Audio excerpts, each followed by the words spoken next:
السلام عليكم ورحمة الله وبركاته. إن الحمد لله نحمده ونستعينه ونستغفره ونعوذ بالله من شرور أنفسنا ومن سيئات أعمالنا. من يهده الله فلا مضل له ومن يضلل فلا هادي له. وأشهد أن لا إله إلا الله وحده لا شريك له وأشهد أن محمدا عبده ورسوله. يا أيها الذين آمنوا اتقوا الله حق تقاته ولا تموتن إلا وأنتم مسلمون. أما بعد فإن خير الحديث كتاب الله وخير الهدي هدي محمد صلى الله عليه وسلم وشر الأمور محدثاتها وكل محدثة بدعة وكل بدعة ضلالة وكل ضلالة في النار. സഹോദരന്മാരെ, സഹോദരികളെ, ക്യാമ്പുമായി ബന്ധപ്പെട്ട് 2 പ്രഭാഷണങ്ങൾ ഇവിടെ നടക്കുകയുണ്ടായി. ആചാരങ്ങളും അനുഷ്ഠാനങ്ങളും ഏട്ടിലും നാട്ടിലും, അതാണ് വിഷയം. സാധാരണ ഏട്ടിലും നാട്ടിലും എന്ന് പറയുന്നുണ്ട്, അത് പറഞ്ഞത്. ഏട് എന്ന് പറഞ്ഞാൽ പേജ്, പുസ്തകം, കടലാസ്, രേഖ എന്നൊക്കെയാണ് അർത്ഥം. അപ്പോൾ അതുകൊണ്ട് ഇവിടെ ഉദ്ദേശിക്കുന്നത്, ഏട് എന്നതുകൊണ്ട് ഉദ്ദേശിക്കുന്നത് ഖുർആനും സുന്നത്തും എന്ന രേഖയാണ്. അതിലുള്ളതെന്ത്, നാട്ടിൽ നടന്നുകൊണ്ടിരിക്കുന്നതെന്ത് എന്നതാണ്. ഒരുപാട് വിഷയങ്ങൾ പറയാനുണ്ട്. നേരത്തെ നിശ്ചയിച്ചതനുസരിച്ച് അരമണിക്കൂർ വൈകിയാണ് ഇപ്പോൾ ഓടിക്കൊണ്ടിരിക്കുന്നത്. 4:30 അസർ നിസ്കരിച്ച് 4:45 വീണ്ടും തുടങ്ങാനായിരുന്നു ആലോചിച്ചിരുന്നത്. ഏതായിരുന്നാലും 6:37 മഗ്‌രിബ് നിസ്കാരത്തിനിടക്ക് അതിൻ്റെ ഇടയ്ക്ക് 1-2 ചെറിയ കാര്യങ്ങൾ കൂടിയുണ്ട്. അപ്പോൾ 1 മണിക്കൂർ സമയം കിട്ടും. അതുകൊണ്ട് തന്നെ പ്രത്യേകിച്ച് തെളിവുകളൊന്നും പറയാതെ, തെളിവ് ഉദ്ധരിച്ച് അതിൻ്റെ ബലാബലങ്ങളും ന്യൂനതകളും വസ്തുതകളും ഒക്കെ വിശദീകരിച്ച് പറയുമ്പോൾ 1-2 വിഷയം പറയുന്ന സമയം ഉണ്ടാവുള്ളൂ. ഇത് നേരത്തെ പലപ്പോഴും എഴുതുകയും പല ക്ലാസ്സുകളിലായി പറയുകയും ചെയ്തിട്ടുള്ള ഒരുപാട് വിഷയങ്ങൾ ചുരുക്കി പറയാൻ മാത്രമാണ് ഉദ്ദേശിക്കുന്നത്.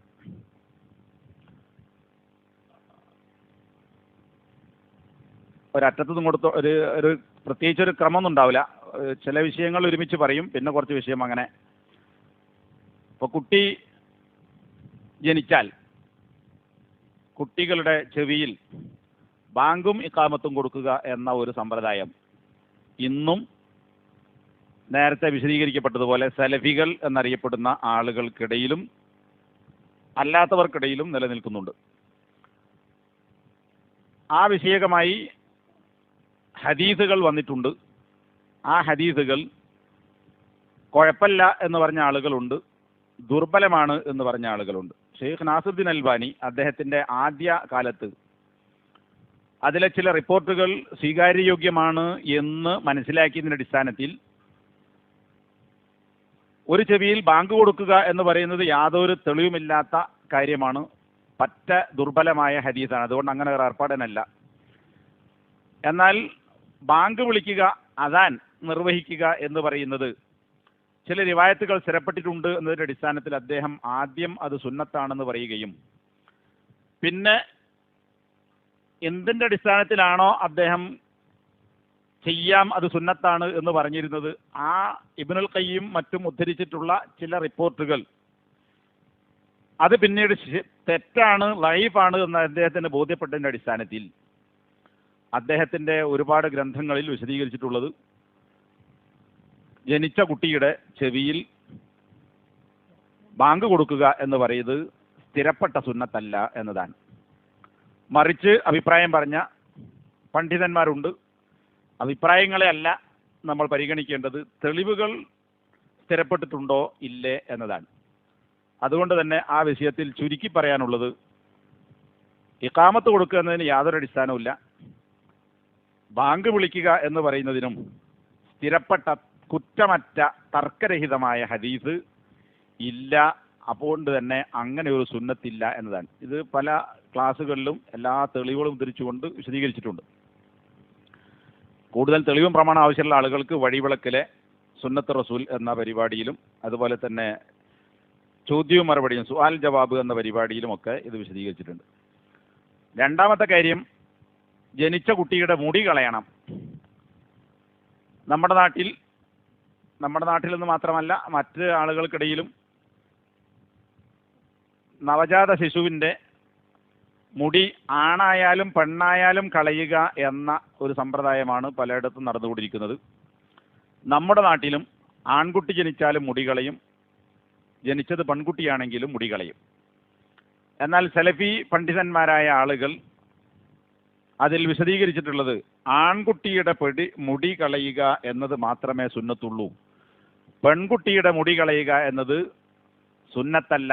അങ്ങനെ ഒരു കൽപ്പന നബിയിൽ നിന്ന് ഉണ്ടായിട്ടില്ല. അഖീഖ അറക്കുക എന്ന് പറയുന്നത് ആൺകുട്ടിക്കും പെൺകുട്ടിക്കും ബാധകമാണ്. എന്നാൽ മുടി കളയുന്ന വിഷയത്തെക്കുറിച്ച് പറയുന്ന ഹദീസിൽ ഗുലാം എന്ന വാക്ക് മാത്രമാണ് ഉപയോഗിച്ചിട്ടുള്ളത്. ഗുലാം എന്ന് പറഞ്ഞാൽ ആൺകുട്ടി എന്നാണ് അർത്ഥം. അപ്പോൾ ആൺകുട്ടിയുടെ മുടിയെ കളയേണ്ടതുള്ളൂ, പെൺകുട്ടിയുടെ മുടി കളയേണ്ടതില്ല എന്ന് സലഫി ഉലമാക്കൾ വിശദീകരിച്ചതായി കാണാം. ഒരിക്കലും ഒരു പെണ്ണിൻ്റെ മുടി കളയുക എന്ന ഒരു സമ്പ്രദായം എവിടെയും നിർദ്ദേശിക്കപ്പെട്ടിട്ടില്ല. ഇപ്പോൾ ഹജ്ജ് ഉംറ കഴിഞ്ഞ് തഹല്ലുലാകുന്ന സമയത്ത് മുടി വെട്ടുകയോ, വെട്ടുക എന്ന് പറഞ്ഞാൽ ഒരു സൈഡോ അവിടുന്ന് ഇവിടുന്ന് പിടിച്ചിട്ട് നാലിനെ വെട്ടുക ചെയ്താൽ പോരാ, മൊത്തം മുടി ഒരേപോലെ വെട്ടണം, അല്ലെങ്കിൽ കളയണം. എന്നാൽ അവിടെ സ്ത്രീയുടെ വിഷയത്തിൽ മുടി വെട്ടാനേ നബി സല്ലല്ലാഹു അലൈഹി വസല്ലം നിർദ്ദേശിച്ചിട്ടുള്ളൂ. ഹജ്ജ് ഉംറ കഴിഞ്ഞിട്ട് പുരുഷൻ മുടി കളയലാണ് ഏറ്റവും ശ്രേഷ്ഠം. എന്നാൽ സ്ത്രീക്ക് അങ്ങനെ ഒരു സുന്നത്ത് തന്നെയില്ല. ഒരു കാഫിർ മുസ്ലിമായാൽ അവനോട് കുളിക്കാൻ കൽപ്പിക്കുകയും നിർദ്ദേശിക്കുകയും ഒക്കെ ചെയ്ത ഒരുപാട് ഹദീസുകൾ നമുക്ക് കാണാം. അതുകൊണ്ട് തന്നെ അത് നിർബന്ധമാണെന്ന് പറഞ്ഞവരുണ്ട്, സുന്നത്താണെന്ന് പറഞ്ഞവരുണ്ട്. ഏതായിരുന്നാലും ഒരുപാട് ആളുകൾ, സ്ത്രീകൾ മുസ്ലിങ്ങളായി നമുക്ക് കാണാം. നബിൻ്റെ കാലഘട്ടത്തിൽ ഒക്കെ ശിർക്കിൽ ജീവിച്ച ആളുകൾ പിന്നീട് മുസ്ലിമായവരാണല്ലോ. അതിൽ സ്ത്രീകളായ ആരോടും അവരുടെ മുടി കളയിപ്പിച്ചു കൊണ്ടുവരാൻ അല്ലെങ്കിൽ മുടി വെട്ടാൻ നബി സല്ലല്ലാഹു അലൈഹി വസല്ലം നിർദ്ദേശിച്ചതായി കണ്ടെത്താൻ സാധിച്ചിട്ടില്ല. മറിച്ച് പുരുഷന്മാരോട് മുടി കളയാൻ വേണ്ടി നിർദ്ദേശിച്ചതായി കാണാം. ഇങ്ങനെ ഒരു ഘട്ടത്തിലും പെണ്ണിൻ്റെ മുടി കളയുക എന്നത് ഇസ്ലാം ഒരു സുന്നത്തായി നിശ്ചയിച്ചിട്ടില്ല. മുടി ജനിച്ച കുട്ടിയുടെ നവജാത ശിശുവിൻ്റെ മുടിയും കളയുന്ന കാര്യത്തിൽ ഹദീസ് സ്ഥിരപ്പെട്ടത് പുരുഷൻ്റേത് മാത്രമാണ്. അതുകൊണ്ട് പെൺകുട്ടികളുടെ മുടി കളയുന്നത് സുന്നത്തല്ല. നാട്ടിൽ വ്യാപകമായി ഇത് നടന്നുകൊണ്ടിരിക്കുന്നുണ്ട്. ഒരു 99% ആളുകളും പെൺകുട്ടിയുടേതും മുടി കളയുന്ന ആളുകളാണ്. മൂന്നാമത്തേത്, അക്കീക്ക അറക്കുന്നു. അക്കീക്ക അറക്കുമ്പോൾ നമ്മുടെ നാട്ടിൽ വ്യാപകമായി നടക്കുന്ന കാര്യം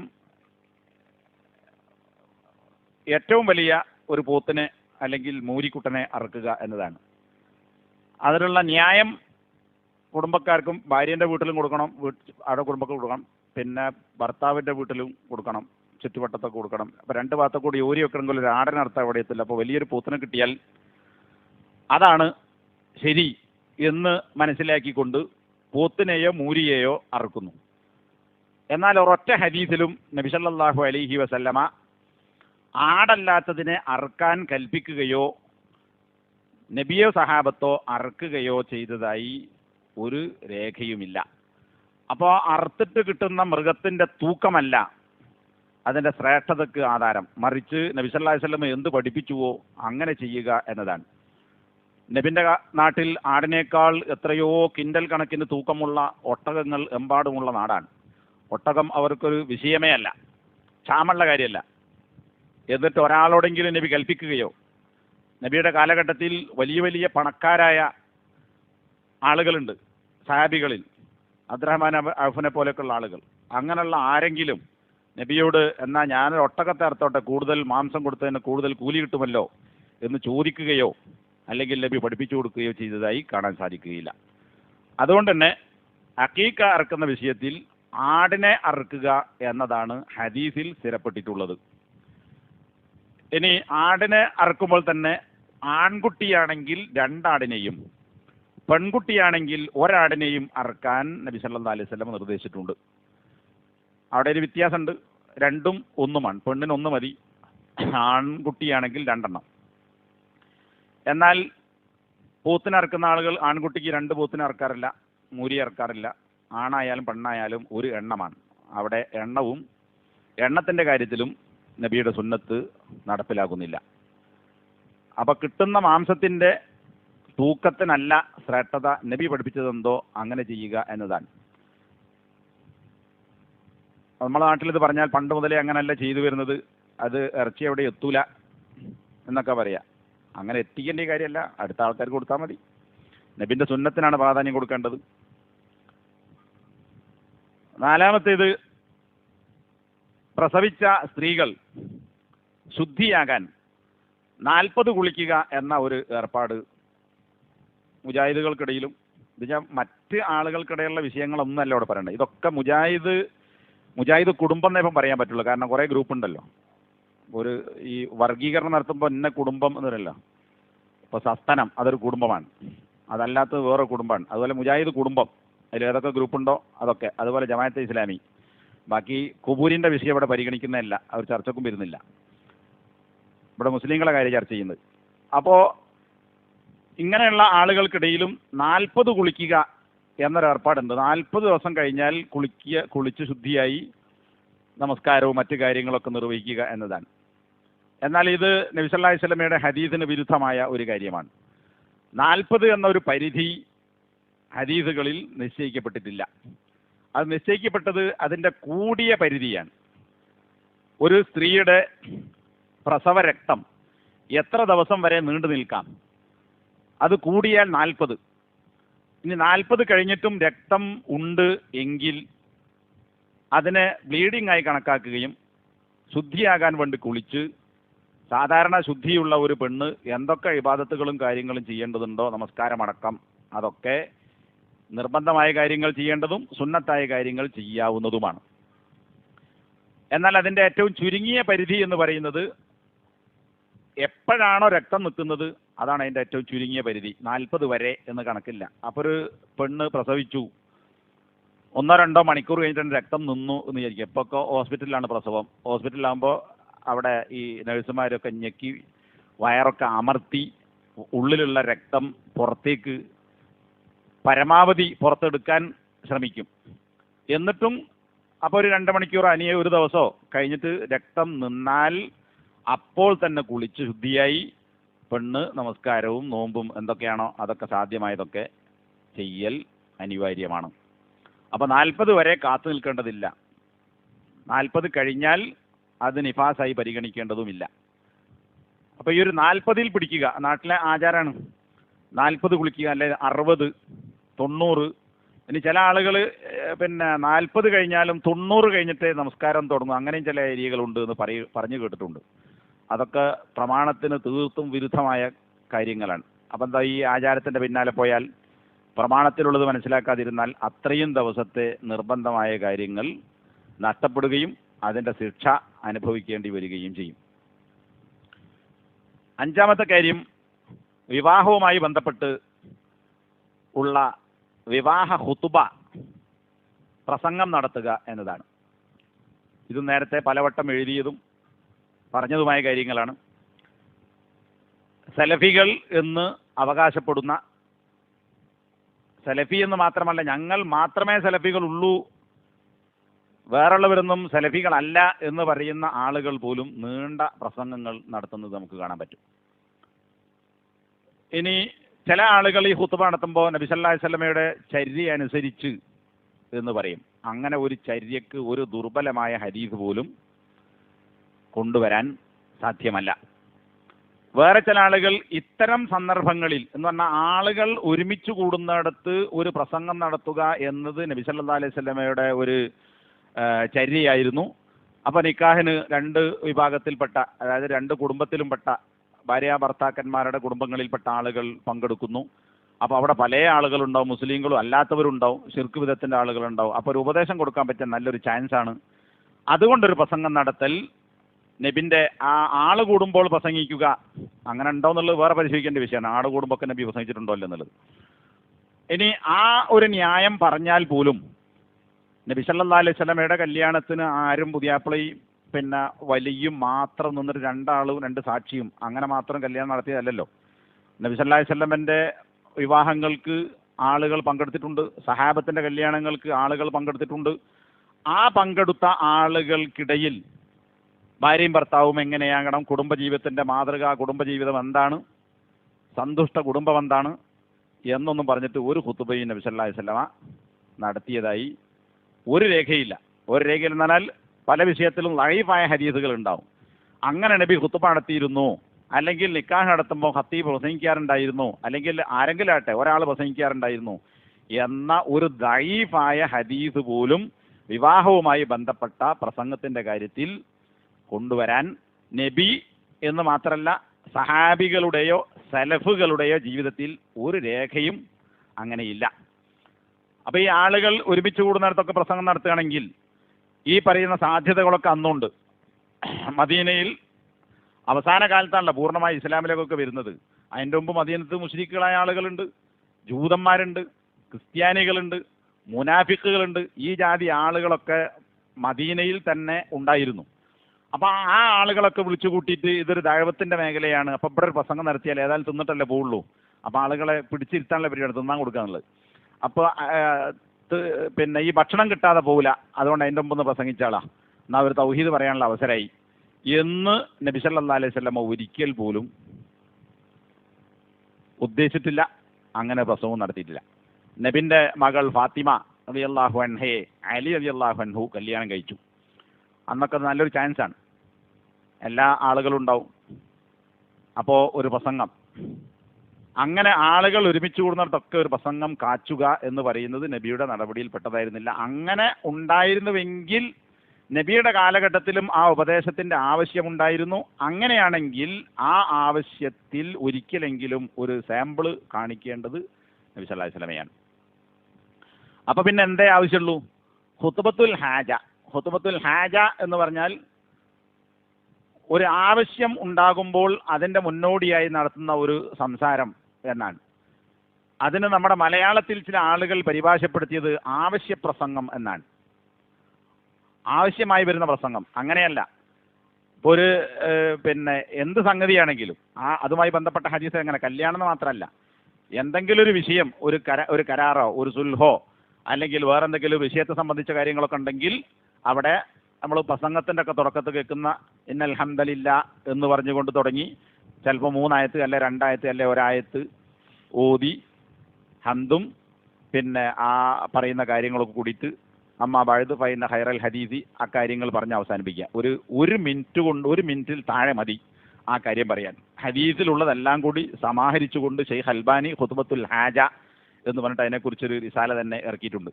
അതൊക്കെ കൂടി പറയാൻ 1 മിനിറ്റിൽ താഴെ മതി. ആ സമയത്താണ് അത് സുന്നത്താണ്. ഇനി അതും സുന്നത്തേ ഉള്ളൂ. അതും ഇല്ലെങ്കിലും വലിയ കുട്ടിയുടെ രക്ഷിതാവ് പറയാൻ, എൻ്റെ ഇന്ന മകളെ നിനക്ക് ഞാൻ നിക്കാഹ് നടത്തി തന്നിരിക്കുന്നു എന്ന് പറയുകയും വരൻ അത് ഞാൻ സ്വീകരിച്ചിരിക്കുന്നു എന്ന് വെറും സ്വീകരിച്ചു തന്നാൽ മതി. അല്ലെങ്കിൽ ഒന്നുകൂടി പൂർണ്ണമാക്കി പറയണമെങ്കിൽ നിങ്ങളുടെ ഇന്ന മകളെ നിങ്ങൾ നിക്കാഹ് ചെയ്തു തന്നത് ഞാൻ സ്വീകരിച്ചിരിക്കുന്നു, അത് പറഞ്ഞാൽ നിക്കാഹായി. മറ്റത് സുന്നത്തേ ഉള്ളൂ, അത് പറഞ്ഞിട്ടില്ലെങ്കിലും ഒരു കുഴപ്പമില്ല എന്നും പണ്ഡിതന്മാർ വിശദീകരിച്ചിട്ടുണ്ട്. ഈ ഒരു ലളിതമായ സംഗതിക്കാണ് ഇസ്ലാമിലെ വിവാഹം ലളിതമാണ്, ഇസ്ലാമിലെ വലീമ ലളിതമായിരിക്കണം, ഇസ്ലാമിലെ മഹർ ലളിതമാണ് എന്നൊക്കെ ഹദീസൊക്കെ നോക്കിയിട്ട് ഈ വന്ന ആളുകളെ പിടിച്ചിരുത്തി 1/2 മണിക്കൂറും 3/4 മണിക്കൂറും ഒരു ഷെയ്ഖ് കുറച്ച് മുന്നേ കണ്ണൂരിൽ ഒരു പൂർണ്ണ സലഫി ആയി അവകാശപ്പെടുന്ന ഒരാൾ പ്രസംഗിച്ചത് 40 മിനിറ്റാണ് ഇത് കല്യാണത്തിന്. അങ്ങനെ പല സ്ഥലത്തും പ്രസംഗം നടക്കാറുണ്ട്. അപ്പം ചില ആളുകളുടെ ഇബാറത്തിൻ്റെ ചില വാചകങ്ങളൊക്കെ കൊണ്ടുവരും. ഇങ്ങനെ ആൾ പറഞ്ഞിട്ടുണ്ടല്ലോ, ഇങ്ങനെ ആൾ പറഞ്ഞിട്ടുണ്ടല്ലോ.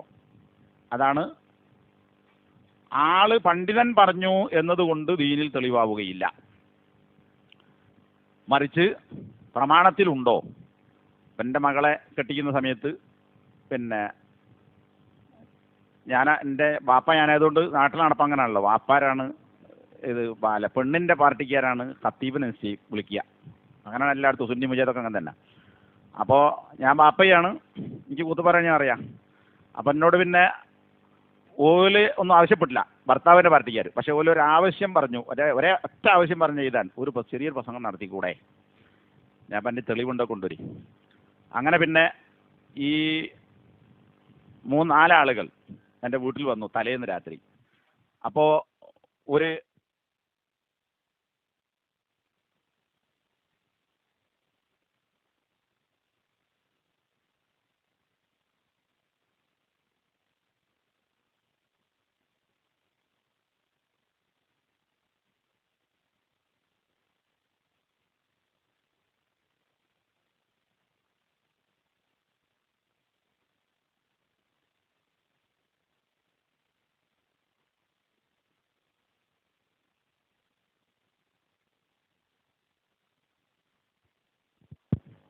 അങ്ങനെ പ്രസംഗം നടത്തിയില്ല. അപ്പോൾ ഇതൊക്കെ നാട്ടിൽ വ്യാപകമായി നടക്കുന്നു.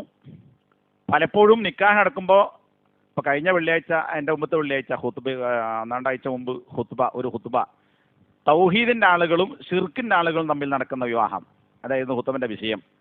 എന്നാൽ ഷിർക്ക് ചെയ്യുന്നവരും തൗഹീദിൻ്റെ ആളുകൾ തമ്മിൽ നടക്കുന്ന വിവാഹം സാധുവാണോ അല്ല അത് ബാത്തിലാണോ? അപ്പോൾ അങ്ങനെ ഒക്കെ വിവാഹം നടക്കുന്നുണ്ട്. അള്ളാഹു അല്ലാത്തവരോട് ദുആ ചെയ്യുന്ന ആളുകൾക്ക് കെട്ടിച്ചു കൊടുക്കുന്നു, മൂട് കെട്ടിക്കൊണ്ടിരുന്നു. മൂട് കെട്ടണേക്കാൾ അപകടമാണ്, കെട്ടുന്നത് ശരിയാന്നല്ല, അതിനേക്കാൾ അപകടമാണ് ഷിർക്കുള്ള ആൾക്ക് തൗഹീദുള്ള പെണ്ണിനെ കെട്ടിച്ചു കൊടുക്കുക എന്ന് പറയുന്നത്. അവിടെയും ഇതിലൊന്നും മുജാഹിദുകളായ ആളുകൾക്ക് തർക്കം ഉണ്ടാവില്ല. തർക്കം എന്തിലായിരിക്കും? കെട്ടിച്ചു കൊടുക്കുന്നത് ഖുറാഫിക്ക്.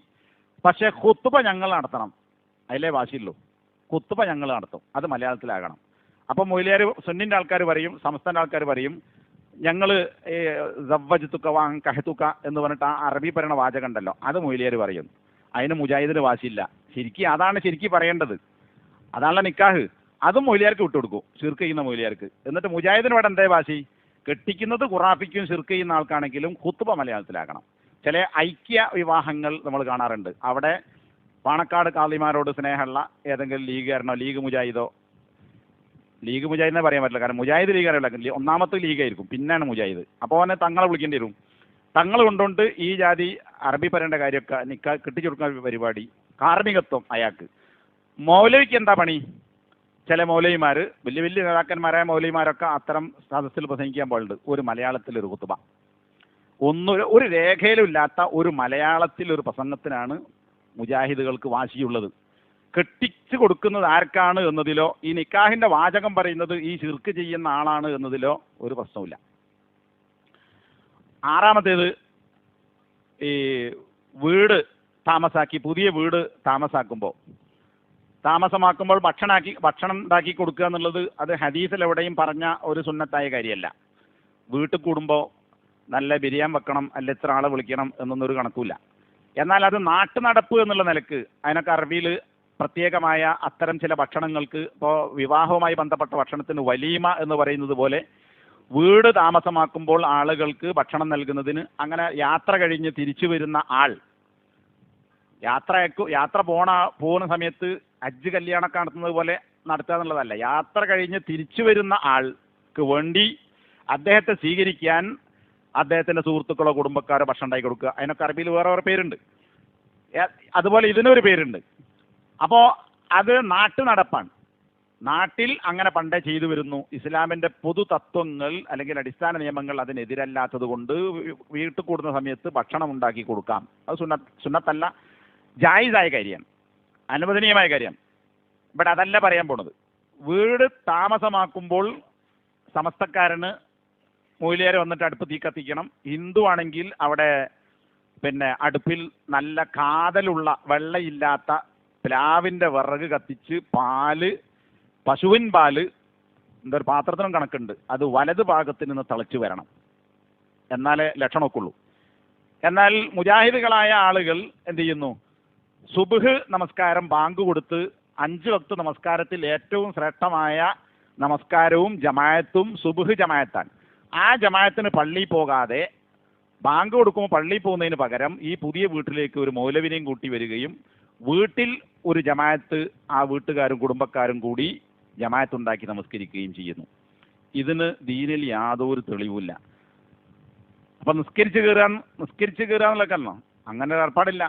നബിയോ സഹാബത്തോ അങ്ങനെ ചെയ്തിട്ടില്ല. അന്നും പുതിയ വീടുണ്ടാക്കിയിട്ടുണ്ട്, പഴയ നന്നാക്കി കൂടിയ ആൾക്കാരുണ്ട്, ഒക്കെ ഉണ്ട്, വാങ്ങിയിട്ട് താമസാക്കിയവരുണ്ട്. പക്ഷെ അവിടെ ഒന്നും നബിയോ ഇനി നബിൻ്റെ കാലഘട്ടത്തിൽ ഏതെങ്കിലും സഹാബികളുടെ നേതൃത്വത്തിലോ ഒന്നും അങ്ങനെ ഒരു ജമാഅത്ത് നിസ്കാരം, ഇനി സുബ്ഹ് ആകട്ടെ ഇനി വേറെ ഏതെങ്കിലും ആകട്ടെ, നാട്ടിൽ നടക്കുന്നത് സുബ്ഹ് എന്നുള്ളതുകൊണ്ടാണ് പറഞ്ഞത്, അങ്ങനെ ഒരു സുന്നത്തില്ല. മറിച്ച് ബാങ്ക് കേൾക്കുമ്പോൾ പള്ളിയിൽ പോകാതെ വീട്ടിലേക്ക് പോകുക, ജമാഅത്ത് നടത്തുക എന്ന് പറയുന്നത് ഇസ്ലാമിൻ്റെ കൽപ്പനകൾക്ക് എതിരുമാണ്. ബാങ്ക് കേട്ടവൻ ഉത്തരം നൽകണം, പള്ളിയിൽ പങ്കെടുക്കണം, അത് ഫർള് ഐനാണ്. ജമാഅത്ത് ഇറക്കുക എന്നുള്ളത് ആരെങ്കിലും നിസ്കരിച്ചാൽ ബാക്കിയുള്ള ആൾക്കാർ കുറ്റത്തുനിന്ന് ഒഴിവാകുമോ? അങ്ങനെ പറഞ്ഞ ആൾക്കാരുണ്ട്. ഖുർആനും ഹദീസും പരിശോധിച്ചാൽ ബാങ്ക് കേട്ടാൽ ഉത്തരം നൽകുക, ജമാഅത്തിൽ പങ്കെടുക്കുക എന്ന് പറയുന്നത് ഫർള് ഐനാകുന്നു. എല്ലാവരും പോകണം. പള്ളിയിൽ മൗലിയാരെയും മോദിനെ ഏൽപ്പിച്ചിട്ട് അവിടെ രണ്ടാൾ വഴി ജമാഅത്ത് നടത്തിയാൽ പോരാ. ബാങ്ക് കേട്ടവനൊക്കെ ഉത്തരം ചെയ്യണം. ആ നിർബന്ധ ബാധ്യത, വ്യക്തിപരമായ ബാധ്യത ഒഴിവാക്കിയിട്ടാണ് നബി പഠിപ്പിക്കാത്ത ഒരു സുന്നത്ത് നടത്തിയിട്ട് അള്ളാഹുവിൻ്റെ നിയമത്തിന് നന്ദികേട് കാണിച്ച് വീട്ടിൽ കയറി കൂടുന്നത്. ഇനി മരണവുമായി ബന്ധപ്പെട്ട കുറേ കാര്യങ്ങളുണ്ട്. ഒന്ന്, മരിക്കുന്ന ആൾക്ക് ലാ ഇലാഹ ഇല്ലല്ലാഹ് എന്ന് ചൊല്ലിക്കൊടുക്കണം. അത് ഹദീസിൽ സ്ഥിരപ്പെട്ട സംഗതിയാണ്. എന്നാൽ മരിക്കാൻ കിടക്കുമ്പോൾ ആ സക്കറാത്തിൻ്റെ സമയത്ത് ആളുകൾ ഇയാൾക്കൊരു സ്വസ്ഥത കൊടുക്കൂല. മരിക്കാൻ പോണ ആൾക്ക് വീണ്ടും വീണ്ടും വല്ല ദിക്ർ ഹൽക്കയും പോലെ ഒരു വട്ടം ലാ ഇലാഹ ഇല്ലല്ലാഹ് ചൊല്ലിയാലും വീണ്ടും വീണ്ടും അയാൾക്ക് ലാ ഇലാഹ ഇല്ലല്ലാഹ് ചൊല്ലി കൊടുക്കുന്നു. അങ്ങനെ ഒരു സുന്നത്തില്ല. മൻകാന ആഖിറു കലാമിഹി ലാ ഇലാഹ ഇല്ലല്ലാഹ് ദഖലൽ ജന്ന എന്നാണ്. ആരുടെയെങ്കിലും അവസാനത്തെ വാക്ക് ലാ ഇലാഹ ഇല്ലല്ലാഹ് ആയാൽ അവൻ സ്വർഗത്തിൽ പ്രവേശിച്ചിരിക്കുന്നു എന്നാണ്. അപ്പോൾ ഒരാൾക്ക് ലാ ഇലാഹ ഇല്ലല്ലാഹ് അയാൾ സ്വയം ചെല്ലുന്നുണ്ടെങ്കിൽ അടുത്തുക്കുന്ന ആൾ ചൊല്ലിക്കൊടുക്കേണ്ട കാര്യമല്ല. അങ്ങനെ ഒരു സാഹചര്യമല്ല എങ്കിൽ അടുത്തുള്ള ആളുകൾക്ക് ലാ ഇലാഹ ഇല്ലല്ലാഹ് ചൊല്ലിക്കൊടുക്കാം. ചൊല്ലിക്കൊടുക്കുകയും അയാൾ ചെല്ലുകയും ചെയ്താൽ പിന്നെ രണ്ടാമത് നമ്മൾ ചൊല്ലിക്കൊടുത്ത് അയാളെ പ്രയാസപ്പെടുത്തേണ്ടതില്ല. കാരണം അയാൾ അവസാനം സംസാരിച്ചത് ലാ ഇലാഹ ഇല്ലല്ലാഹയാണ്. ഇനി ലാ ഇലാഹ ഇല്ലല്ലാഹ് ചൊല്ലി എന്നിട്ട് പിന്നെ വേറെ എന്തെങ്കിലും അയാൾ സംസാരിച്ചു വിചാരിക്കുക.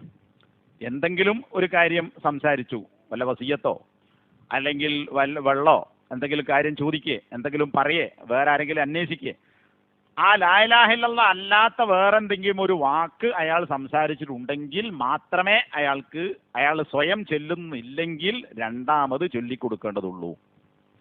അതല്ല ലാ ഇലാഹ ഇല്ലല്ലാഹ് എന്ന് പറഞ്ഞിട്ട് അയാൾ ഇങ്ങനെ മിണ്ടാതെ കിടക്കുകയാണ്, അങ്ങനെ അയാൾ മരിച്ചുവാണെങ്കിൽ പിന്നെയും പിന്നെയും പറയേണ്ട കാര്യമല്ല. അപ്പോൾ രണ്ടാമത് പറയേണ്ടി വരുന്നത് വേറെ സംസാരം നടത്തിയിട്ടുണ്ടെങ്കിൽ മാത്രമാണ്. പക്ഷെ ഇങ്ങനല്ല നാട്ടിൽ പലപ്പോഴും ചെയ്യാറുള്ളത്, വീണ്ടും വീണ്ടും വീണ്ടും ചൊല്ലിക്കൊടുക്കും. അങ്ങനെ ഒരു സുന്നത്ത് നബി പഠിപ്പിച്ചിട്ടില്ല. നബി പഠിപ്പിച്ച സുന്നത്ത് അവസാനത്തെ വാചകം ലാ ഇലാഹ ഇല്ലല്ലാഹ് ആവുക എന്നതാണ്. അതിനൊരു വട്ടം ചൊല്ലിയാൽ മതി. പിന്നെ 8ാമത്തെ കാര്യം, മരിച്ചു കഴിഞ്ഞാൽ മയ്യത്തിനെ ഖിബ്ലക്ക് നേരെ തിരിച്ചു കിടത്തും. അത് ഏതെങ്കിലും ഒരു ഇടുങ്ങിയ റൂമോ വരാന്തയോ സ്ഥലമൊക്കെ ആണെങ്കിലും ആൾക്കാർക്ക് പോയി കാണാനോ അങ്ങോട്ടും ഇങ്ങോട്ടും പോകാനോ എന്നുള്ള വഴിയില്ലെങ്കിൽ പോലും, സൗകര്യമില്ലെങ്കിൽ പോലും അവിടെ മയ്യത്തിനെ ഖിബ്ലക്ക് നേരെ തിരിച്ചു കിടത്തുക എന്നൊരു ഏർപ്പാടുണ്ട്. അങ്ങനെ മയ്യത്തിനെ ഖിബ്ലക്ക് നേരെ തിരിച്ചു കടത്താൻ നബി സല്ലല്ലാഹു അലൈഹി വസല്ലമ കൽപ്പിച്ചതായി ഒരു രേഖയുമില്ല. അങ്ങനെയെങ്കിൽ മയ്യത്തിന് മാത്രം എന്താ പ്രത്യേകത? രാത്രി കിടന്നുറങ്ങുമ്പോൾ എല്ലാവരും ഖിബ്ലക്ക് തിരിഞ്ഞിട്ട് കിടന്നുറങ്ങണം അല്ലല്ലോ. അങ്ങനെ കിടന്നുറങ്ങണം എന്ന് നബി പറഞ്ഞിട്ടുണ്ടോ? അതുമില്ല. സഈദ് ഇബ്നുൽ മുസയ്യബ് റഹിമഹുല്ല, അദ്ദേഹത്തിന് ബോധക്ഷയമുണ്ടായി. അങ്ങനെ ബോധക്ഷയമുണ്ടായി ആളുകൾ അദ്ദേഹം മരിച്ചു എന്ന് വിചാരിച്ചു. അപ്പോൾ അദ്ദേഹത്തിൻ്റെ കട്ടിൽ പിടിച്ചിട്ട് ആൾക്കാർ ഖിബ്ലക്ക് നേരെ തിരിച്ചിട്ടു. അദ്ദേഹം മരിച്ചിരുന്നില്ല, കുറച്ച് കഴിഞ്ഞാൽ ബോധം തെളിഞ്ഞു. അപ്പോൾ അദ്ദേഹം ചോദിച്ചു, ആരാണ് എന്നെ തിരിച്ചിട്ടത്? അങ്ങോട്ട് തന്നെ മാറ്റിടാൻ പറഞ്ഞു. അപ്പോൾ അയാൾക്ക് മനസ്സിലായി തിരിച്ചിട്ടത് ഖിബ്ലക്ക് നേരെ ആക്കാൻ വേണ്ടിയിട്ടാണ്. എന്നാൽ അങ്ങനെ ഒരു കാര്യമല്ല എന്നതുകൊണ്ട് അദ്ദേഹം ആദ്യം എങ്ങനെയായിരുന്നുവോ അങ്ങനെ തന്നെ കട്ടിൽ ആദ്യത്തെ അവസ്ഥയിലേക്ക് മാറ്റിയിടാൻ വേണ്ടി അദ്ദേഹം നിർദ്ദേശിച്ചു എന്ന് കാണാൻ പറ്റും. അപ്പോൾ തെളിവില്ല എന്നതും ഇതുപോലുള്ള പൂർവകാല ആളുകളിൽ നിന്നുള്ള വാക്കും പ്രവൃത്തിയും അനുസരിച്ചും ഖിബ്ലക്ക് നേരെ മയ്യത്ത് കിടത്തേണ്ടതില്ല. അതിന് പ്രത്യേകിച്ചൊരു പുണ്യമില്ല. ഇനി കിടത്താണെങ്കിൽ തന്നെ സാധാരണ എങ്ങനെ കിടത്തൽ? ഇപ്പോൾ കിബിലക്ക് നേരെ, ഇത് പടിഞ്ഞാറ്, അപ്പോൾ കാല് കിബിലക്ക് നേരെ ഇങ്ങോട്ട് തിരിച്ചു വെക്കും, തല കിഴക്കോട്ടും.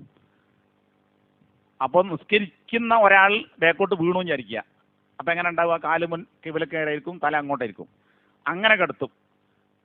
അക്കടത്തുന്നതും ശരിയല്ല. തിരിച്ചെടുത്തുന്ന ആളുകൾ തന്നെ ചെയ്യുന്നത് തെറ്റായ രീതിയാണ്.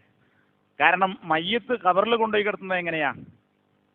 ഈ പറഞ്ഞ രീതിയിലാണോ? അല്ല. കിഴക്ക് പടിഞ്ഞാറല്ല മയ്യത്ത് ഖബറിൽ വെക്കുന്നത്, തെക്ക് വടക്കാൻ അല്ലെങ്കിൽ വടക്ക് തെക്കാൻ. അതായത് തല വടക്ക് ഭാഗത്തേക്ക്, കാല് തെക്ക് ഭാഗത്തേക്കും. അതായത് നിസ്കരിക്കും നിൽക്കുന്നതിൻ്റെ അല്ലെങ്കിൽ ആളുകൾ ഈ മയ്യത്ത് തിരിച്ചു കിടത്തുന്നതിൻ്റെ നേരെ ഓപ്പോസിറ്റ്, ഇങ്ങനെ അങ്ങോട്ട് വടക്ക് ഭാഗത്തേക്ക് തലയും തെക്ക് ഭാഗത്തേക്ക് കാലും എന്ന നിലക്കാണ് ഖബറിൽ കിടത്തുന്നത്. അപ്പോൾ കിടത്തുന്ന ആൾക്കാർ കിടത്തുകയാണെങ്കിൽ അങ്ങനെയാണ് കിടത്തേണ്ടത്. കാരണം എന്താ? അങ്ങനെ കിടത്തി ഖബറിൽ പിന്നെ ചെരിച്ചു കിടത്തുന്നു വലതു ഭാഗത്തേക്ക്. അപ്പോൾ ചെരിച്ചു കിടത്തുമ്പോൾ മുഖവും ശരീരവും ഒക്കെ കിബിലൻ്റെ ഭാഗത്തേക്കാകുന്നു. ഇങ്ങനെ കിടത്തിയാൽ, അതായത് പടിഞ്ഞാറോട്ട് കാലും കിഴക്കോട്ട് തലയുമാക്കി കിടത്തിയാൽ എന്താകുന്നില്ല? കാലേ വരുന്നുള്ളൂ, ശരീരം കിബിലക്ക് വരാന്നില്ല, മുഖവും വരുന്നില്ല, മുഖം ആകാശത്തേക്കാണ് പോണത്. അപ്പോൾ കിടത്തുകയാണെങ്കിൽ അങ്ങനെ ചെയ്യേണ്ടത്, അതും ആൾക്കാർ ചെയ്യാറില്ല. ഇനി ഏത് രീതിയിലാണെങ്കിലും അങ്ങനെ ഒരു സുന്നത്ത് നബി സല്ലല്ലാഹു അലൈഹി വസല്ലം പഠിപ്പിച്ചിട്ടില്ല. പിന്നെ മയ്യത്ത് കഫൻ ചെയ്യാൻ പുരുഷനും സ്ത്രീയും ആ കഫൻ എന്നാൽ മയ്യത്ത് പൊതിയാൻ ഉപയോഗിക്കുന്ന വസ്ത്രത്തിനാണ് കഫൻ എന്ന് പറയുക. നമ്മൾ കഫൻ്റെ കൂടെ പിന്നെ പുടവ കൂടി ചേർക്കുന്നു. കഫൻ എന്ന് പറഞ്ഞാൽ തന്നെ പുടവയാണ്. അത് മയ്യത്ത് പൊതിയുന്ന വസ്ത്രം, പുടവ എന്ന് പറഞ്ഞ വസ്ത്രം. അപ്പോൾ പിന്നെ അതിൻ്റെ എണ്ണം പുരുഷന്മാരുടെ കാര്യത്തിൽ തർക്കമല്ല, ഒറ്റൊന്നായാൽ മതി. ഒരു വസ്ത്രമേ നിർബന്ധമുള്ളൂ. 2 ആകാം, കൂടിയാൽ 3 ആകാം, 3-ലധികം വിധേയത്താണ്. എന്നാൽ സ്ത്രീകളുടെ കാര്യത്തിൽ പുരുഷൻ്റേതാണെങ്കിൽ എന്താണ്? 3 കഷ്ണം തുണി ആണ് അണിയിക്കേണ്ടത്. ആ 3 കഷ്ണം തുണിക്ക് പുറമെ പുരുഷൻ്റെതിൽ തന്നെ ചില ഭാഗത്തേക്ക് പോയാൽ പിന്നെ ഈ അടിവസ്ത്രം, ജഡ്ഡി പോലുള്ള അടിവസ്ത്രങ്ങൾ ധരിപ്പിക്കുന്ന സമ്പ്രദായമുണ്ട്. അത് ദീനിൽ തെളിവില്ലാത്ത കാര്യമാണ്. വെറും 3 കഷ്ണം തുണി കൂടിയാൽ വേണ്ടത്, ജഡ്ഡി പിടിപ്പിക്കേണ്ട കാര്യമല്ല. പിന്നെ ശരീരത്തിലൊക്കെ പഞ്ഞി വെക്കും. മൂക്കിൽ പഞ്ഞി വെക്കുക എന്നൊരു പ്രയോഗം തന്നെ ഉണ്ട്. ഇവിടെ കുവൈത്തിലുള്ള സക്കീർക്കല്ലേ, കുവൈത്തിൽ ഗൾഫുകാരൻ ഇങ്ങോട്ട് പോരുമ്പോൾ അവസാനം അയാൾ പെട്ടിയൊക്കെ കെട്ടാൻ നേരത്തെ ചെന്നിട്ട് എന്തെങ്കിലും ഈ സാധനം നാട്ടിൽ കൊടുക്കണമെന്നുണ്ട് കൊടുത്തയക്കും. ആ പെട്ടി കെട്ടാൻ നേരത്തെ പോകുള്ളൂ. എന്തിനാ? അതിൻ്റെ മുമ്പ് കൊണ്ടുപോയി ചിലപ്പോൾ നാട്ടിൽ പോരും, എടുക്കൂല. അപ്പോൾ ഈ സമയത്താകുമ്പോൾ വാങ്ങാതെക്കാൻ നിർവാഹമില്ല, ബം പോരുമില്ല. അപ്പം ബം പോരാതത് പുറത്തേക്ക് എടുത്തിടാൻ നിവൃത്തിയില്ല. എയർപോർട്ടിൽ നിന്ന് എടുത്തു പറഞ്ഞാൽ ശരി, അവിടെ നിന്ന് വാങ്ങിക്കൊണ്ടുവരും. അപ്പോൾ അതിന് പറയില്ല പഞ്ഞി വെക്കാൻ പോകുക എന്നാണ്. കാരണം ഉപ്പർ ഇറങ്ങാൻ നിൽക്കാൻ ലാസ്റ്റ് വെപ്പ് പെട്ടിയിലേക്ക് പഞ്ഞി വെക്കുക എന്ന് പറയും. അപ്പം മരിച്ചാൽ മൂക്കിൽ പഞ്ഞി വെക്കുക എന്നുള്ളത് നാട്ടിൽ നടക്കുന്ന സമ്പ്രദായമാണ്. മൂക്കിൽ മാത്രമല്ല, ചെവിയിൽ, പിന്നെ കൈയിൻ്റെ വിരലുകൾക്കിടയിൽ, കാലിൻ്റെ വിരക്കിൽ, ഗുഹ്യ ഭാഗത്ത്, പിന്നെ ഈ മടക്കുകളിൽ, കയ്യിൻ്റെ മടക്ക്, കച്ചം, കാലിൻ്റെ മുട്ടിൻ്റെ മടക്ക്, കുറക്, ഇവിടെ ഒക്കെ അത് തുണിശാപ്പുകാരൻ ഉണ്ടാക്കിയതാണ്. തുണിശാപ്പുകാരന് മയ്യത്തിന് ഒരു ഉണ്ട പരുത്തിയാണ് തീരുക.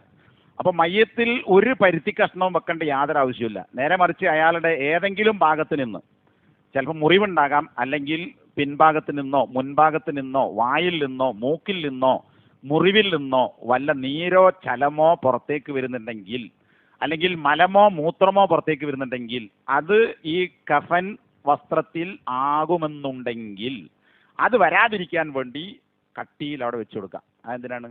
ഈ പുറത്തേക്ക് വരുന്ന വസ്തു ഈ വസ്ത്രത്തിൽ ആകാതിരിക്കാനാണ്. അല്ലാതെ ഒരു പരുത്തി മൂക്കിലല്ല എവിടെയും വെക്കേണ്ട ഒരു ആവശ്യമില്ല. അങ്ങനെ ഒരു സുന്നത്തേ ഇല്ല. ഇനി സ്ത്രീകളുടെ വിഷയത്തിൽ പുരുഷനെ പോലെ തന്നെയാണ് സ്ത്രീയുടെ മയ്യത്ത് പൊതിയാനുള്ള കഫൻ എന്നതാണ് ഹദീസിൽ നിന്ന് മനസ്സിലാകുന്നത്. എന്നാൽ സ്ത്രീയുടെ മയ്യത്ത് പൊതിയാൻ 5 വസ്ത്രം വേണം.